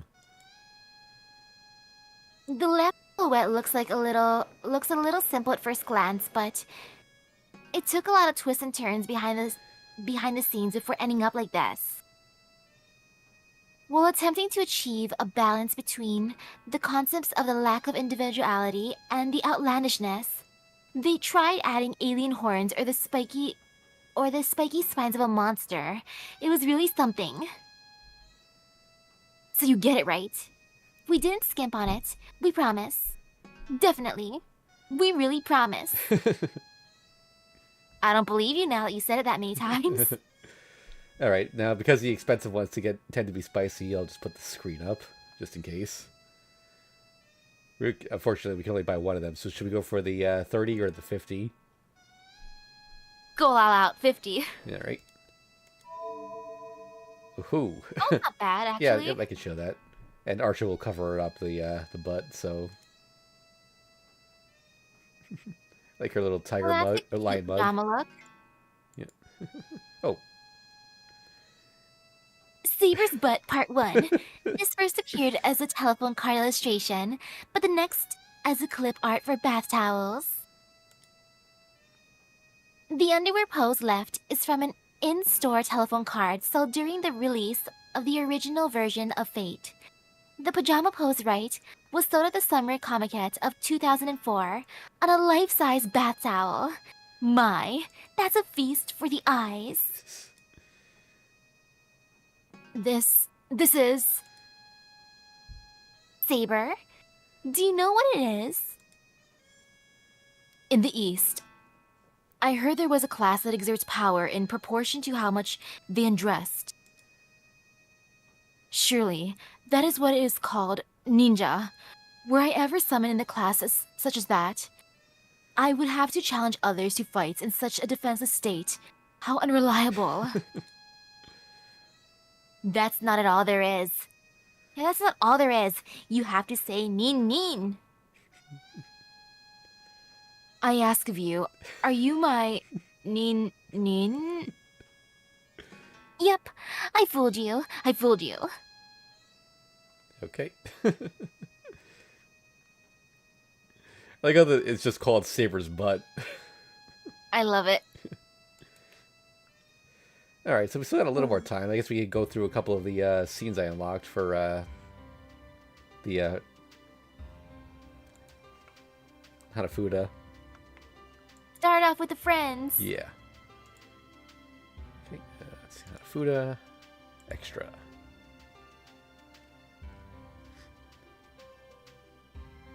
Wait, They should be at the bottom, the Himuro ones. Yeah.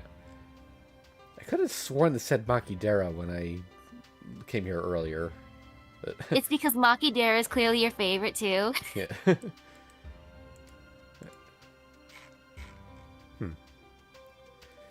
Okay, so wait, do we need to do the first one again? I don't know if you remember what the story was there. They started off at the cafe and then they're trying to find that onsen, right? Yeah, yeah.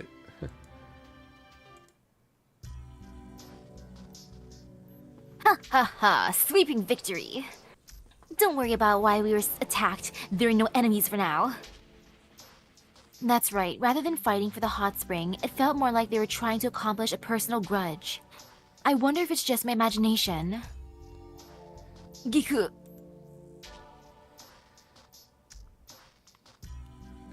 Who's going after them? I actually forgot who that was. I think it might be a girl, though. I found you, you three heinous girls. Yukika, duck. Kya? Oh, that's right. Regrettable. Just a bit more like this, splat. One sec, I gotta, since it's replaying a scene, it's fast-forwarding the text.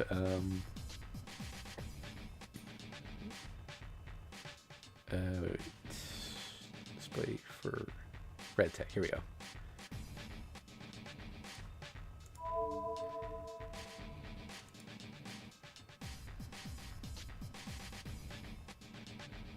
Oh man, if it is maize you sometimes see at Emiya's.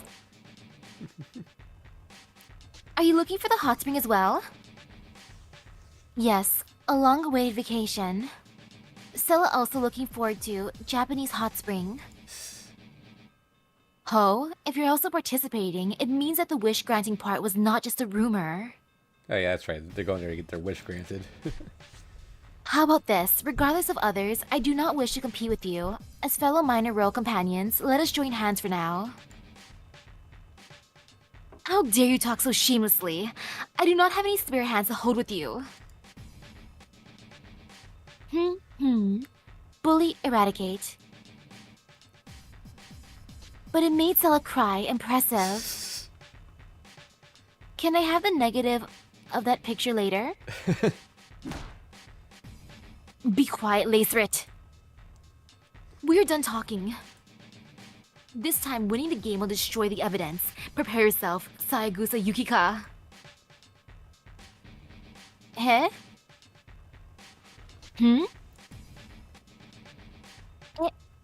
Why am I singled out?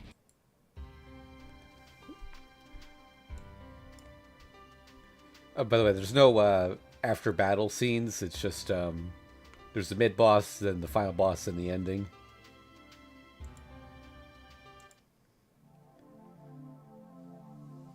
We have arrived. Although we encountered quite a bit of trouble on the way, it was not a big deal. The rumored hot spring is in the back.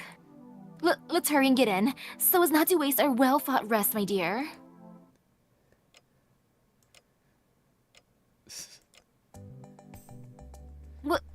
What's with that look? If you have something to say, you can just at least tell me secretly. Okay then. Maki-chan, how did you know the location of the hot spring? We went here in a straight line. Indeed.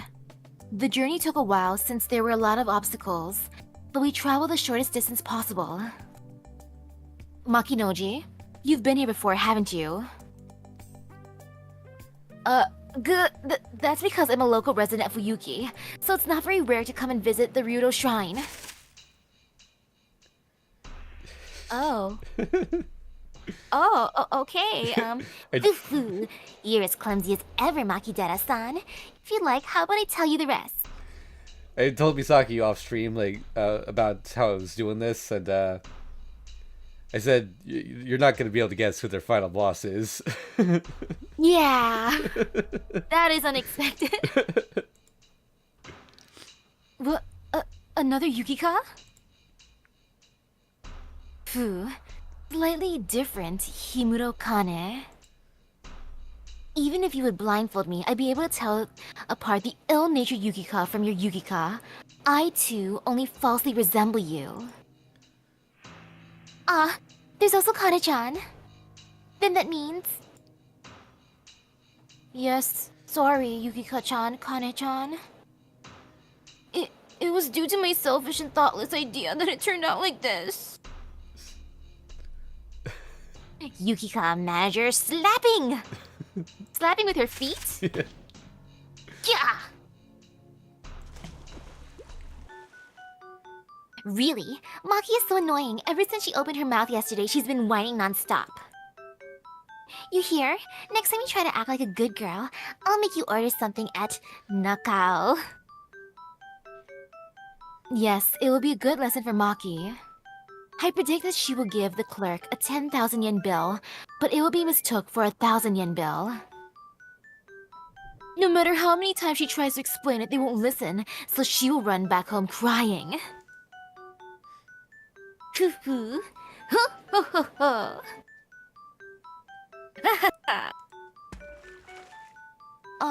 Why did it come to this? That's my line. What? Why is this happening? Confess right now, you idiot. No, I mean, it's not like this. Hoo-hoo. To insist on remaining silent this late, you're a truly helpless woman. Very well. Explain it, Maki. You mean me? Yes, I understand. I'll do my best. Well, actually... Yukika manager slapping too! Gah! Oh, her back's gonna be broken. Cursed, cursed. Behavior, words, and gestures, everything is cursed. It's cute, I can't take it. Excuse me, I'll explain on behalf of Maki. We're delusions born from the prayers of your Maki. That woman bathed in the water this hot spring yesterday, and wished to find a reason to be born again. No. Rather, she wanted to see how Yukika would be as a different person, or something along those lines. I see. And then, after Kaede had witnessed you, she took no responsibility and then ran away as if she didn't notice. But it couldn't be helped. Misunderstandings can't be helped. I'm not a hero, just a Black Panther, you know. Such a lovely animal cannot get rid of those doppelgangers. I see. Everyone said our faces looked different when we won against them because they had already met you. To be precise, they already came here and went back home. The maids of Einsburn were especially entertaining. As fellow minor role companions, let us join hands, they said. They were so full of weak spots, it felt like an all-you-can-bully buffet. Really? How foolish can you be? Ho ho. Ho ho ho. Ho nya nya nya nya. She's broken. Our Yukika is broken. The only thing broken is your head. Why did you imagine Yukika like that? It's just, you know, I thought it was funny. It can't be helped. Since you've been waiting here, our goal is the same, Dark Yukika. Yes, we'll send you to the Tiger Dojo. Himuro-san, what's the difference in our power? Our Maki is useless, but the same goes for theirs, which means it's up to you and me.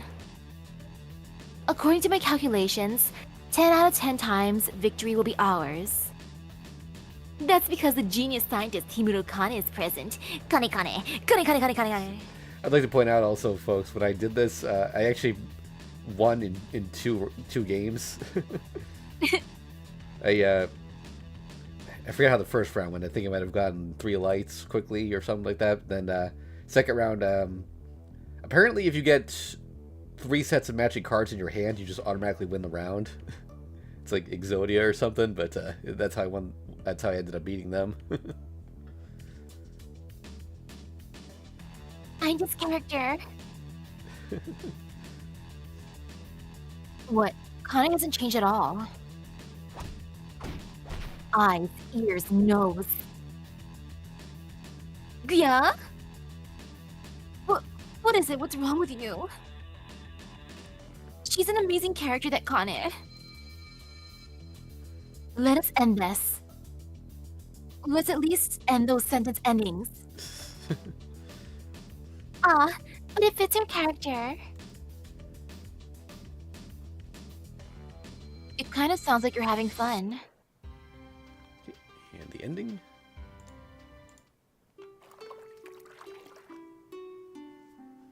Water's warm and nice. Takes off the fatigue of the day, right? Kane-chan, Maki-chan? The wish-granting utility seems to have disappeared, but it was still worth the trouble. The invitations have also disappeared. Let us sleep here for the night. You're kind of breaking up there, Misaki. Wonder why. It's like going in and out. Sometimes it sounds fine, other times it's like garbled. But... Uh-oh. Eh? Is it really fine, Kane-chan? Maki and I don't have the money. What are you saying? I'm pretty sure there's a reservation for Yukika at the end's reception. A gushing hot spring resort near Gushing Hot Spring. I believe you would be the only one invited. Eh? I wonder about that. Then... would it be fine if I invite my brothers and Suda-san from the temple? Go ahead and invite. I don't know about Mr. Tsuda, but your brothers will certainly be welcome. After all, the owner of the resort owns a large company.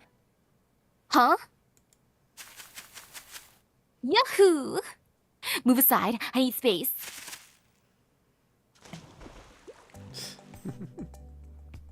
She didn't reflect on her actions at all.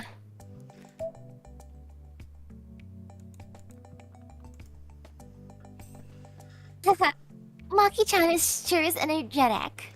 By the way, I haven't read these scenes, but I did like fast forward through them, so a couple of them have like hot spring scenes like this, but they're all safe. Yes, the source of my worry is gone. I had a lot of exercise today, and this air makes me feel free down to the very depths of my heart. I mean, a hot spring is fine just as a hot spring. Having your wishes come true, they didn't understand what's a hot spring all about. Ho, you say some smart things indeed. It's befitting to end the day in such a relaxing manner. Well, part of it is because we worked harder earlier. Those troublesome imitations deserve a little thanks. No, one time was enough for me, sorry. I agree with that. Facing my repulsive self once, was more than enough. Don't you agree, Yukika? Yes, I don't really like causing trouble. Yes. I've had enough of seeing Yukika full of aggressive personality. Indeed, Makinoji's and mine were terrible, but Yukika was the biggest victim. Honestly, I did not believe we could win against her.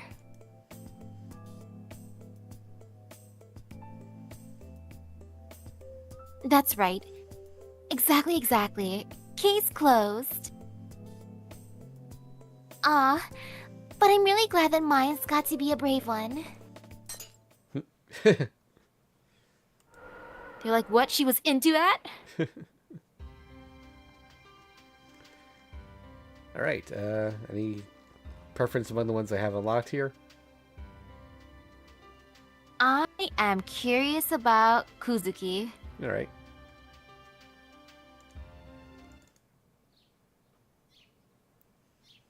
Oh, Soichiro-sama, where are you? When I'll suddenly ask him to go out with me, I wonder if he'll be surprised. Actually, that would surprise anyone else, but not Soichiro-sama, I bet. Soichiro-sama?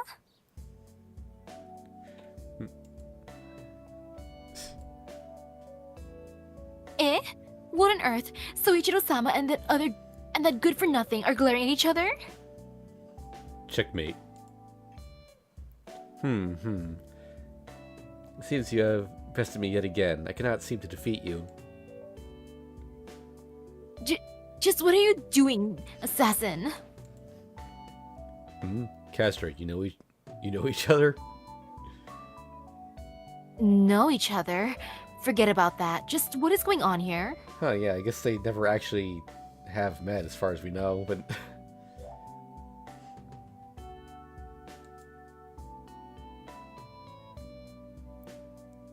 It's all just as you see. Soichiro Dono and I have a relationship of this sort. Indeed.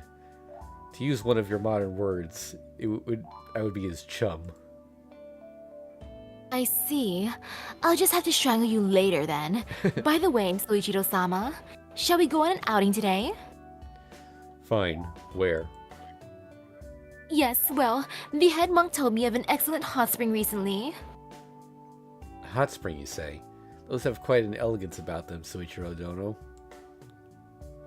Elegance. I'm not sure that is something I can understand. Why, assassin? You have an interest in hot springs too? Why, it would be a sad soul indeed who had the fortune to be born in this country, yet live unaware of the natural charm of its spring waters. In that case, will you be coming along as well? Oh? Well, this is quite the curious turn of events. Unless memory has led me false, are you not rather vehemently opposed to my intrusion on your time with your husband? I have every right to change my mind from time to time. There's also the distinct possibility that we might have to fight off Saber.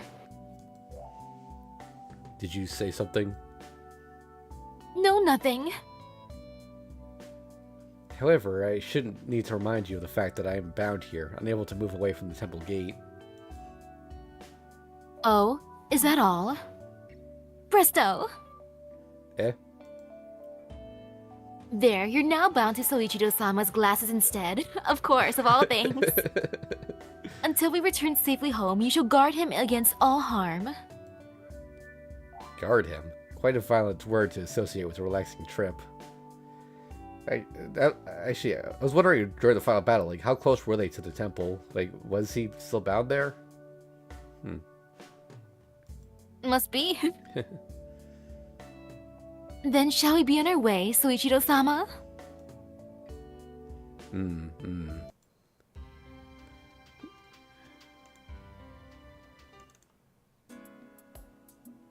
Rin, she's here. It's Castor. Wonderful, Archer. As expected of your senses. Someone noisy is here. So it's you, Tosaka. Okay, Castor. Nothing personal, but you'll be coming with me. Would you do me a favor of at least telling me why first? How should I know? But if I don't, then Saber might show up and do God knows what to me. So it's not like I have any other choice.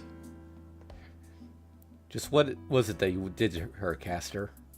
Saber was in quite the rarefied state of anger. Really? If you don't obey, she'll Excalibur you right in the house. And since it's inside the barrier, nobody will ever find out what happened to you. Come to think of it, she was also on the hunt for Sakura and Ryder, huh? So this means I need to watch out for them too? Oh no, did someone shave her beard off? Just what you'd expect from the King of Knights. The lengths she'll go to achieve her goals. How impressive. Now then, Castor, just what was it that you did to Saber?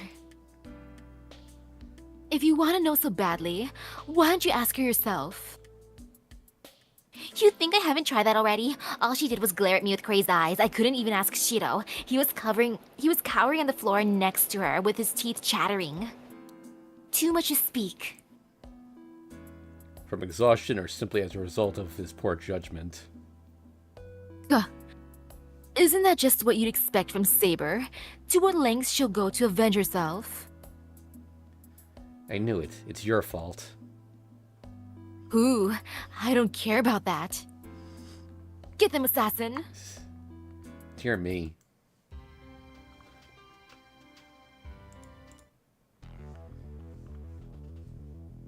I have found you at last, Caster. Have you prepared yourself? Though really, I don't care whether you have or not. Listen well to what I shall tell you now. My, if you don't appear much more driven than usual today, King of Knights. Ugh.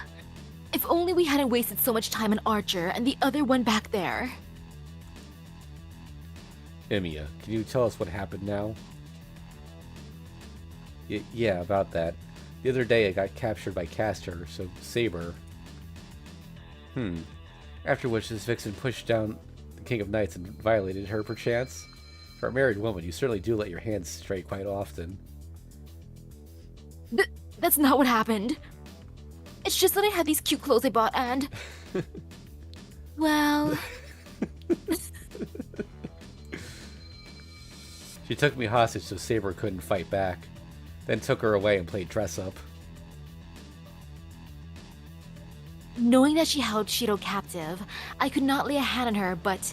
Did you really think I would let you get away unscathed after subjecting me to such humiliation? What for? You're so cute, but you don't do anything to accent it. It's just a waste. Now I understand. By the way, Emiya. What? Be honest. How did you feel when you saw Saber dressed up? She looked so fancy and cute. I felt joy from the bottom of my heart. That much is certain. Shido? No, that is, this is all Caster's fault, yes. I suppose it was. I've spent the whole night lecturing Shido about it. Now it's your turn, Caster. My, so this is what they call getting your just desserts. Very well. I won't be lenient now that you've shown aggression towards us. Soichiro-sama. You would take up arms for my sake. I don't think that's what's happening here, Caster.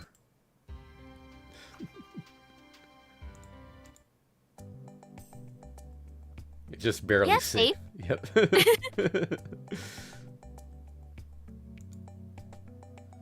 My oh my, what an ordeal that was. Indeed. Try to act with more restraint in the future. Yes. Forgive me, Soichiro-sama. I've caused you so much trouble.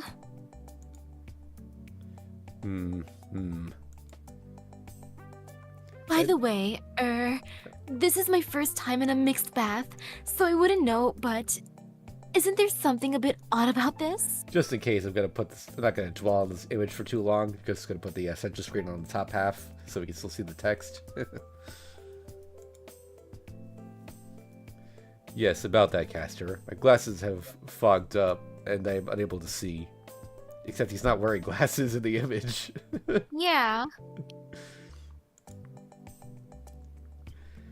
That is a pity. One ought to expect to get something different from the usual kind of nursing in this type of place. Assassin, why'd you have to follow us out here too? By the way, how often do you see mixed bathing like this? You're saying something odd again. After being released from the gate, I am now bound to Soichiro's glasses instead, am I not? Thus, I could not go anywhere else, even as I desire so. Then I'll just take these glasses and throw them somewhere far.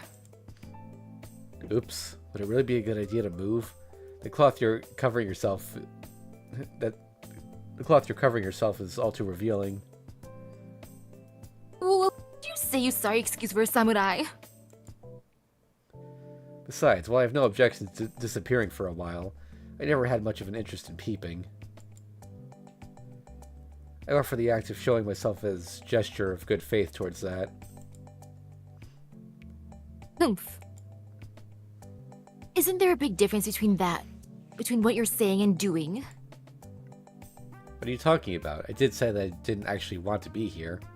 I wonder who was the one that dragged me along. I really can't stand you. Change places with Saber, you mincing pretty boy samurai. Quite a nice spring this is. The awkward third wheel. Yeah. Take the screen down. Okay. Yeah, I guess we still got time for more, huh? Alright, so we got Kotomine, Sakura, Shiro, Rin, and Ilya. I'm curious about original Ilya. Alright. Onsen? In other words, natural hot springs, milady. In this country, it refers to those with a steady temperature of 25 degrees centigrade or more, as well as those with regulated minerals dissolved within their waters.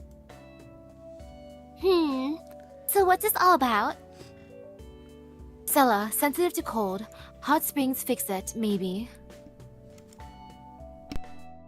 My own condition is unimportant. However, we've just received this letter. Read it and tell me what it says. If it sounds boring, just throw it in the garbage. As you wish, in brief, it states that the first master to reach the hot spring inn, designated in this letter, will receive a coupon good for a free night's stay there. From who? The overseer of the Holy Grail War, Kotomine Kirei. What? You may also wish to know that the coupons were originally won at random in the lottery by the King of Heroes. If the other masters come too, it should be fun. I'll go out and play with them to pass the time. Please take care. Yeah. Okay, Berserker, let's go.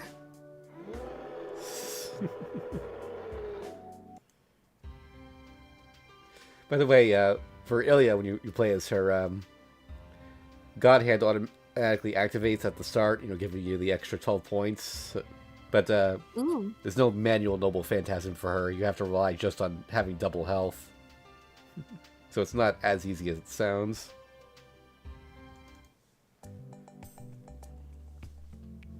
It's Shiro. Hey. What? Iliasville, what on earth are you thinking bringing Berserker along in broad daylight? Well, what if another master tried to stop me? Wouldn't that be bad? Another master? Wait, it can't be. I wonder if we aren't heading to the same place. It's no good with Saber around, though. I see, Iliasville. So that means you have received one of those letters as well. Yes, it's just a waste of time, but I thought if Shido's around, maybe it'll be fun. Let's go together, okay? Forgive me, Ilya. I promised Saber that I'd take her to a hot spring today. Oh. Well, that's fine. I'll just break you and then bring you along by force. Don't worry, I'll go easy on you. Can't go together if you're dead, can we? Come on, let's go, Berserker. I just looked at the VOD. It's demonetized. Well, no point in hiding those now if they come up again. Like I said, I can't request a manual review for one that has an actual H scene in it, so...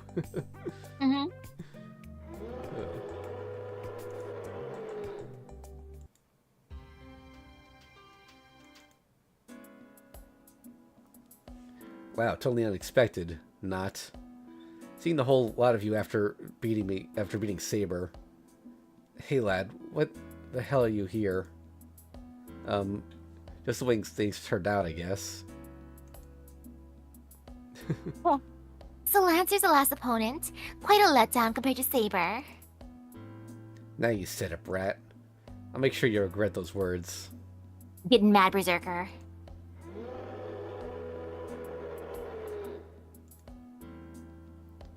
Man, what's that all of a sudden? Bringing on all children right through you. God! I'm just imagining him biting him.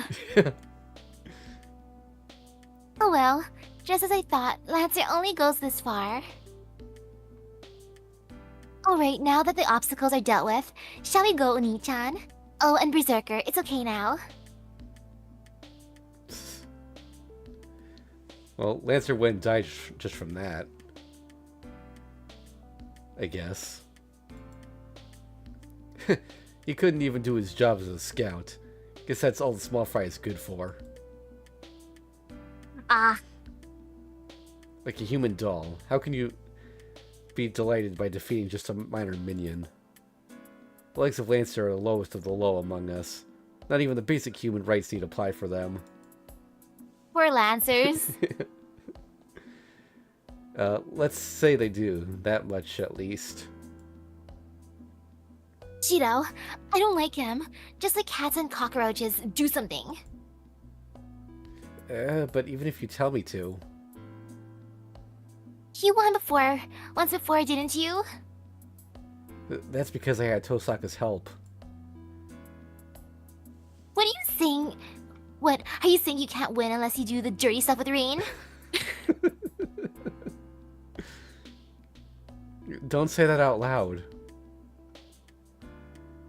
I can give you as much magical energy as you like. Just do something about him already. Heck, do you even realize what you're saying, Ilya? Huh, satisfying your carnal desires with a little child. I'm surprised. It is unusual even for my saber-loving self. That face. Just, what are you implying? Damn it, don't have much choice, do I? Don't be in such a hurry to die, mongrel. Kotomine still needs to go pick Lancer up. Faces by yourself, can you, so-called king of heroes?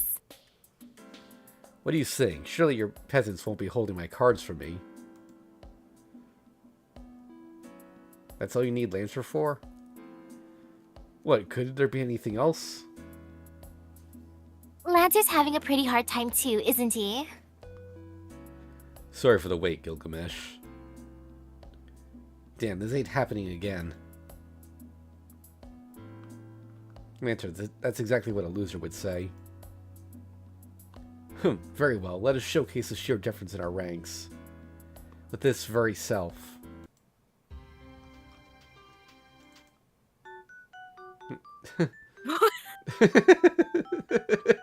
Oh, Emmy is just being bullied. Yeah. I think that's also the first time I've ever seen Berserker wear clothes. Yeah. Ah, the hot spring is great.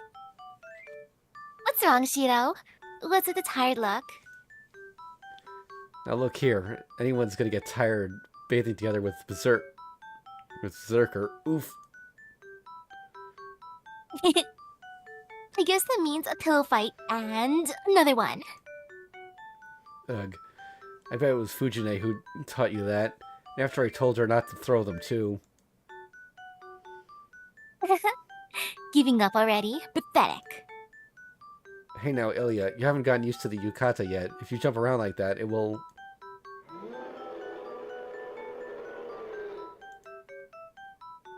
Ack! You have let your guard down, Shiro. Alright, do it, Berserker.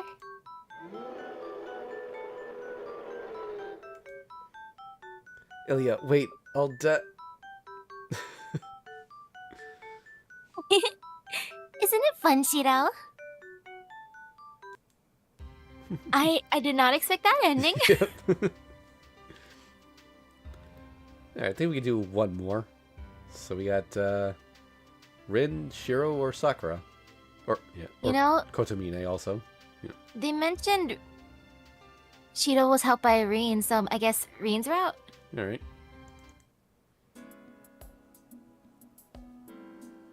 Got a minute, Archer? We're going out. I don't mind, but what's with that letter? Hehe. That's why we're going. My efforts have finally paid off. Hot spring that raises your luck stat? However, putting the question of whether it exists aside, does it really work? Like a charm, it even has a certificate of efficiency from the Mages Association.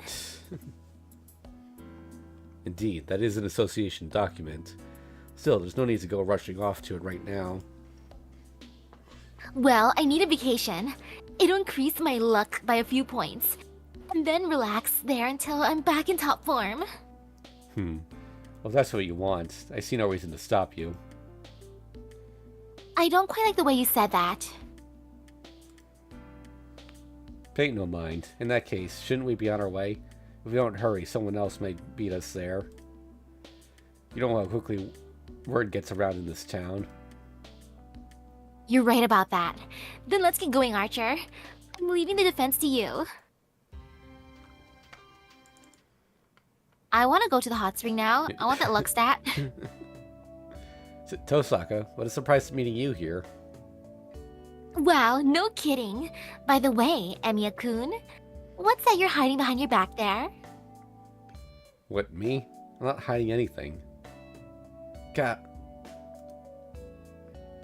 Have a look at this, Rin. It's the same kind of letter you got. Archer, how long have you been back there? And without Saber noticing? Chomp, chomp, chomp.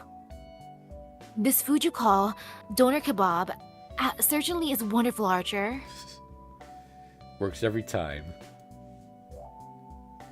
Is that so? Since Emiya-kun is my apprentice, he must have gotten a letter too, being under the Tosaka pedigree now and all. Somehow, I don't think that's the reason. Did you say something? Who, me? But we can't overlook your presence here. Well, if we're both heading for the same place, there's no reason for us to fight over it. If that were true, then why would you hide the letter like that? You should already know this, but there's no way you'll be able to obtain happiness as long as you're that naive. It's not that. I just had a bad feeling about what might happen if Tosaka found out about it. Oh, what an interesting point you raised, Shiro. No, that's not what I meant. It's alright, no need for excuses, although I somehow have the distinct impression that I'm the one who enabled you to come here. Time to let them have it, Archer. Acknowledged. Quite a thrilling development, eh, Master? Nothing else to do but fight it out, huh? Saber. Chomp chomp, gulp. Right. Whoever it may be, I will not go easy on those who stand in our way. Welcome. You did well to make it this far, Rin. Get! You're the last person I expected to run into here, Kirei. Now then, I'm afraid I have some bad news for you. The effects of the hot spring will only work one more time. Huh? Wait a minute. How does a church agent like you know about this spring? Now what could you mean by that, Rin? What I mean is... Hey, Archer. Just what are you smiling about over there? So you still haven't realized it, have you? The sender of this letter is that guy standing right in front of you. Eh? No way. Look, his signature is right there on the second page. No doubt he's the reason why Shiro ended up with the same letter too. Oh. Sheesh, you never change, do you? Ooh, there you are. I was expecting you to be the first one here, young lady. Oh, and you've arrived even sooner than we thought at that. What are you two doing in that hot spring? Isn't it obvious? It's under my control. Now, to get in and to reap the benefits of its effects for the final time. But first, let's enjoy this as a light diversion. What do you mean by that? Once I've defeated the two of you, the bitter agony of your defeat will be like the finest appetizer to complement the main course, that is these waters. Ah, how pleasant that resentment of yours will surely feel. Wow. Just as ever, you're quite a wonderful person. You said it. Now that everyone understands. What a sweet nectar this is. Now then, backed by the luck buff of the springs, would you say that our victory is assured, Rin? Ah, afraid not. If you really believe that'll stop me, you've got another thing coming.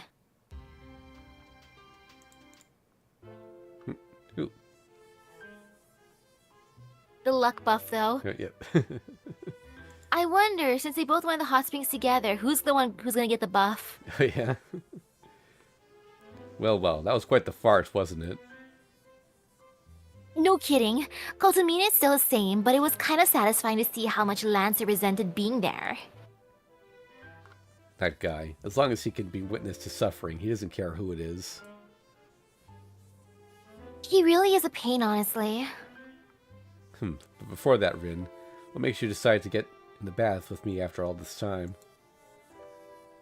You be quiet.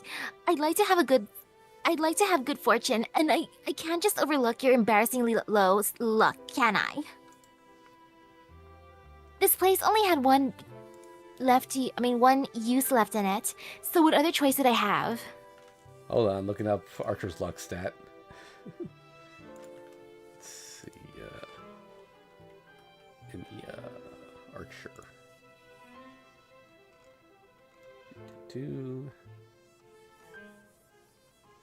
Server info.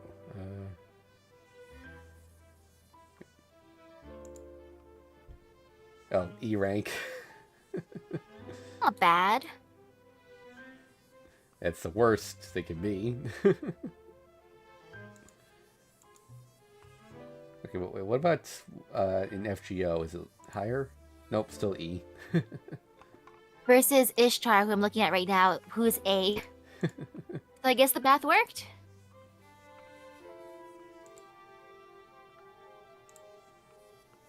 Oh, is that how it is? Well, if that's what you want, then I'm fine with it. What about you? If you're really as much of an erotic guy as you pretend to be, why didn't you just stay in spirit form so you could peep in the baths? Is that what you think of me? Your servant? Of course not. Regardless of how you became one, you are a heroic spirit, even if a twisted one. I trust you'd never do anything of the sort. There seems to be a few thorns concealed in what you said just now, but... Wouldn't that mean you have a guilty conscience for some reason? Let me make one thing perfectly clear. I've never done it. I know that. If I really thought you had, I'd have launched you into outer space with a command spell by now. Well, what a strangely unenjoyable mixed bath scene this mixed sex bath has become.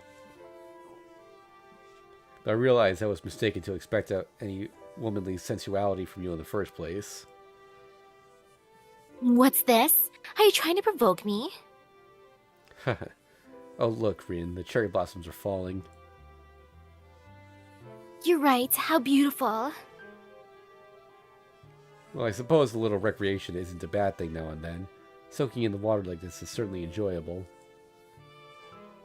Yeah, since I was treated such a nice view, I'll even ignore your ill-chosen remarks just now. Lucky me. Well then, after all the pains we took getting here, let's settle in and enjoy it a while longer. I agree, we should at least stay until we can hear Lancer howling outside. Can't hear Lancer howling outside anymore. Sounds good to me. Happy ending. Yeah. Except for Lancer. Alright, one more thing. Let me just take a look at this. So these two never got filled in unless you have to do the other eclipses to get to them, but...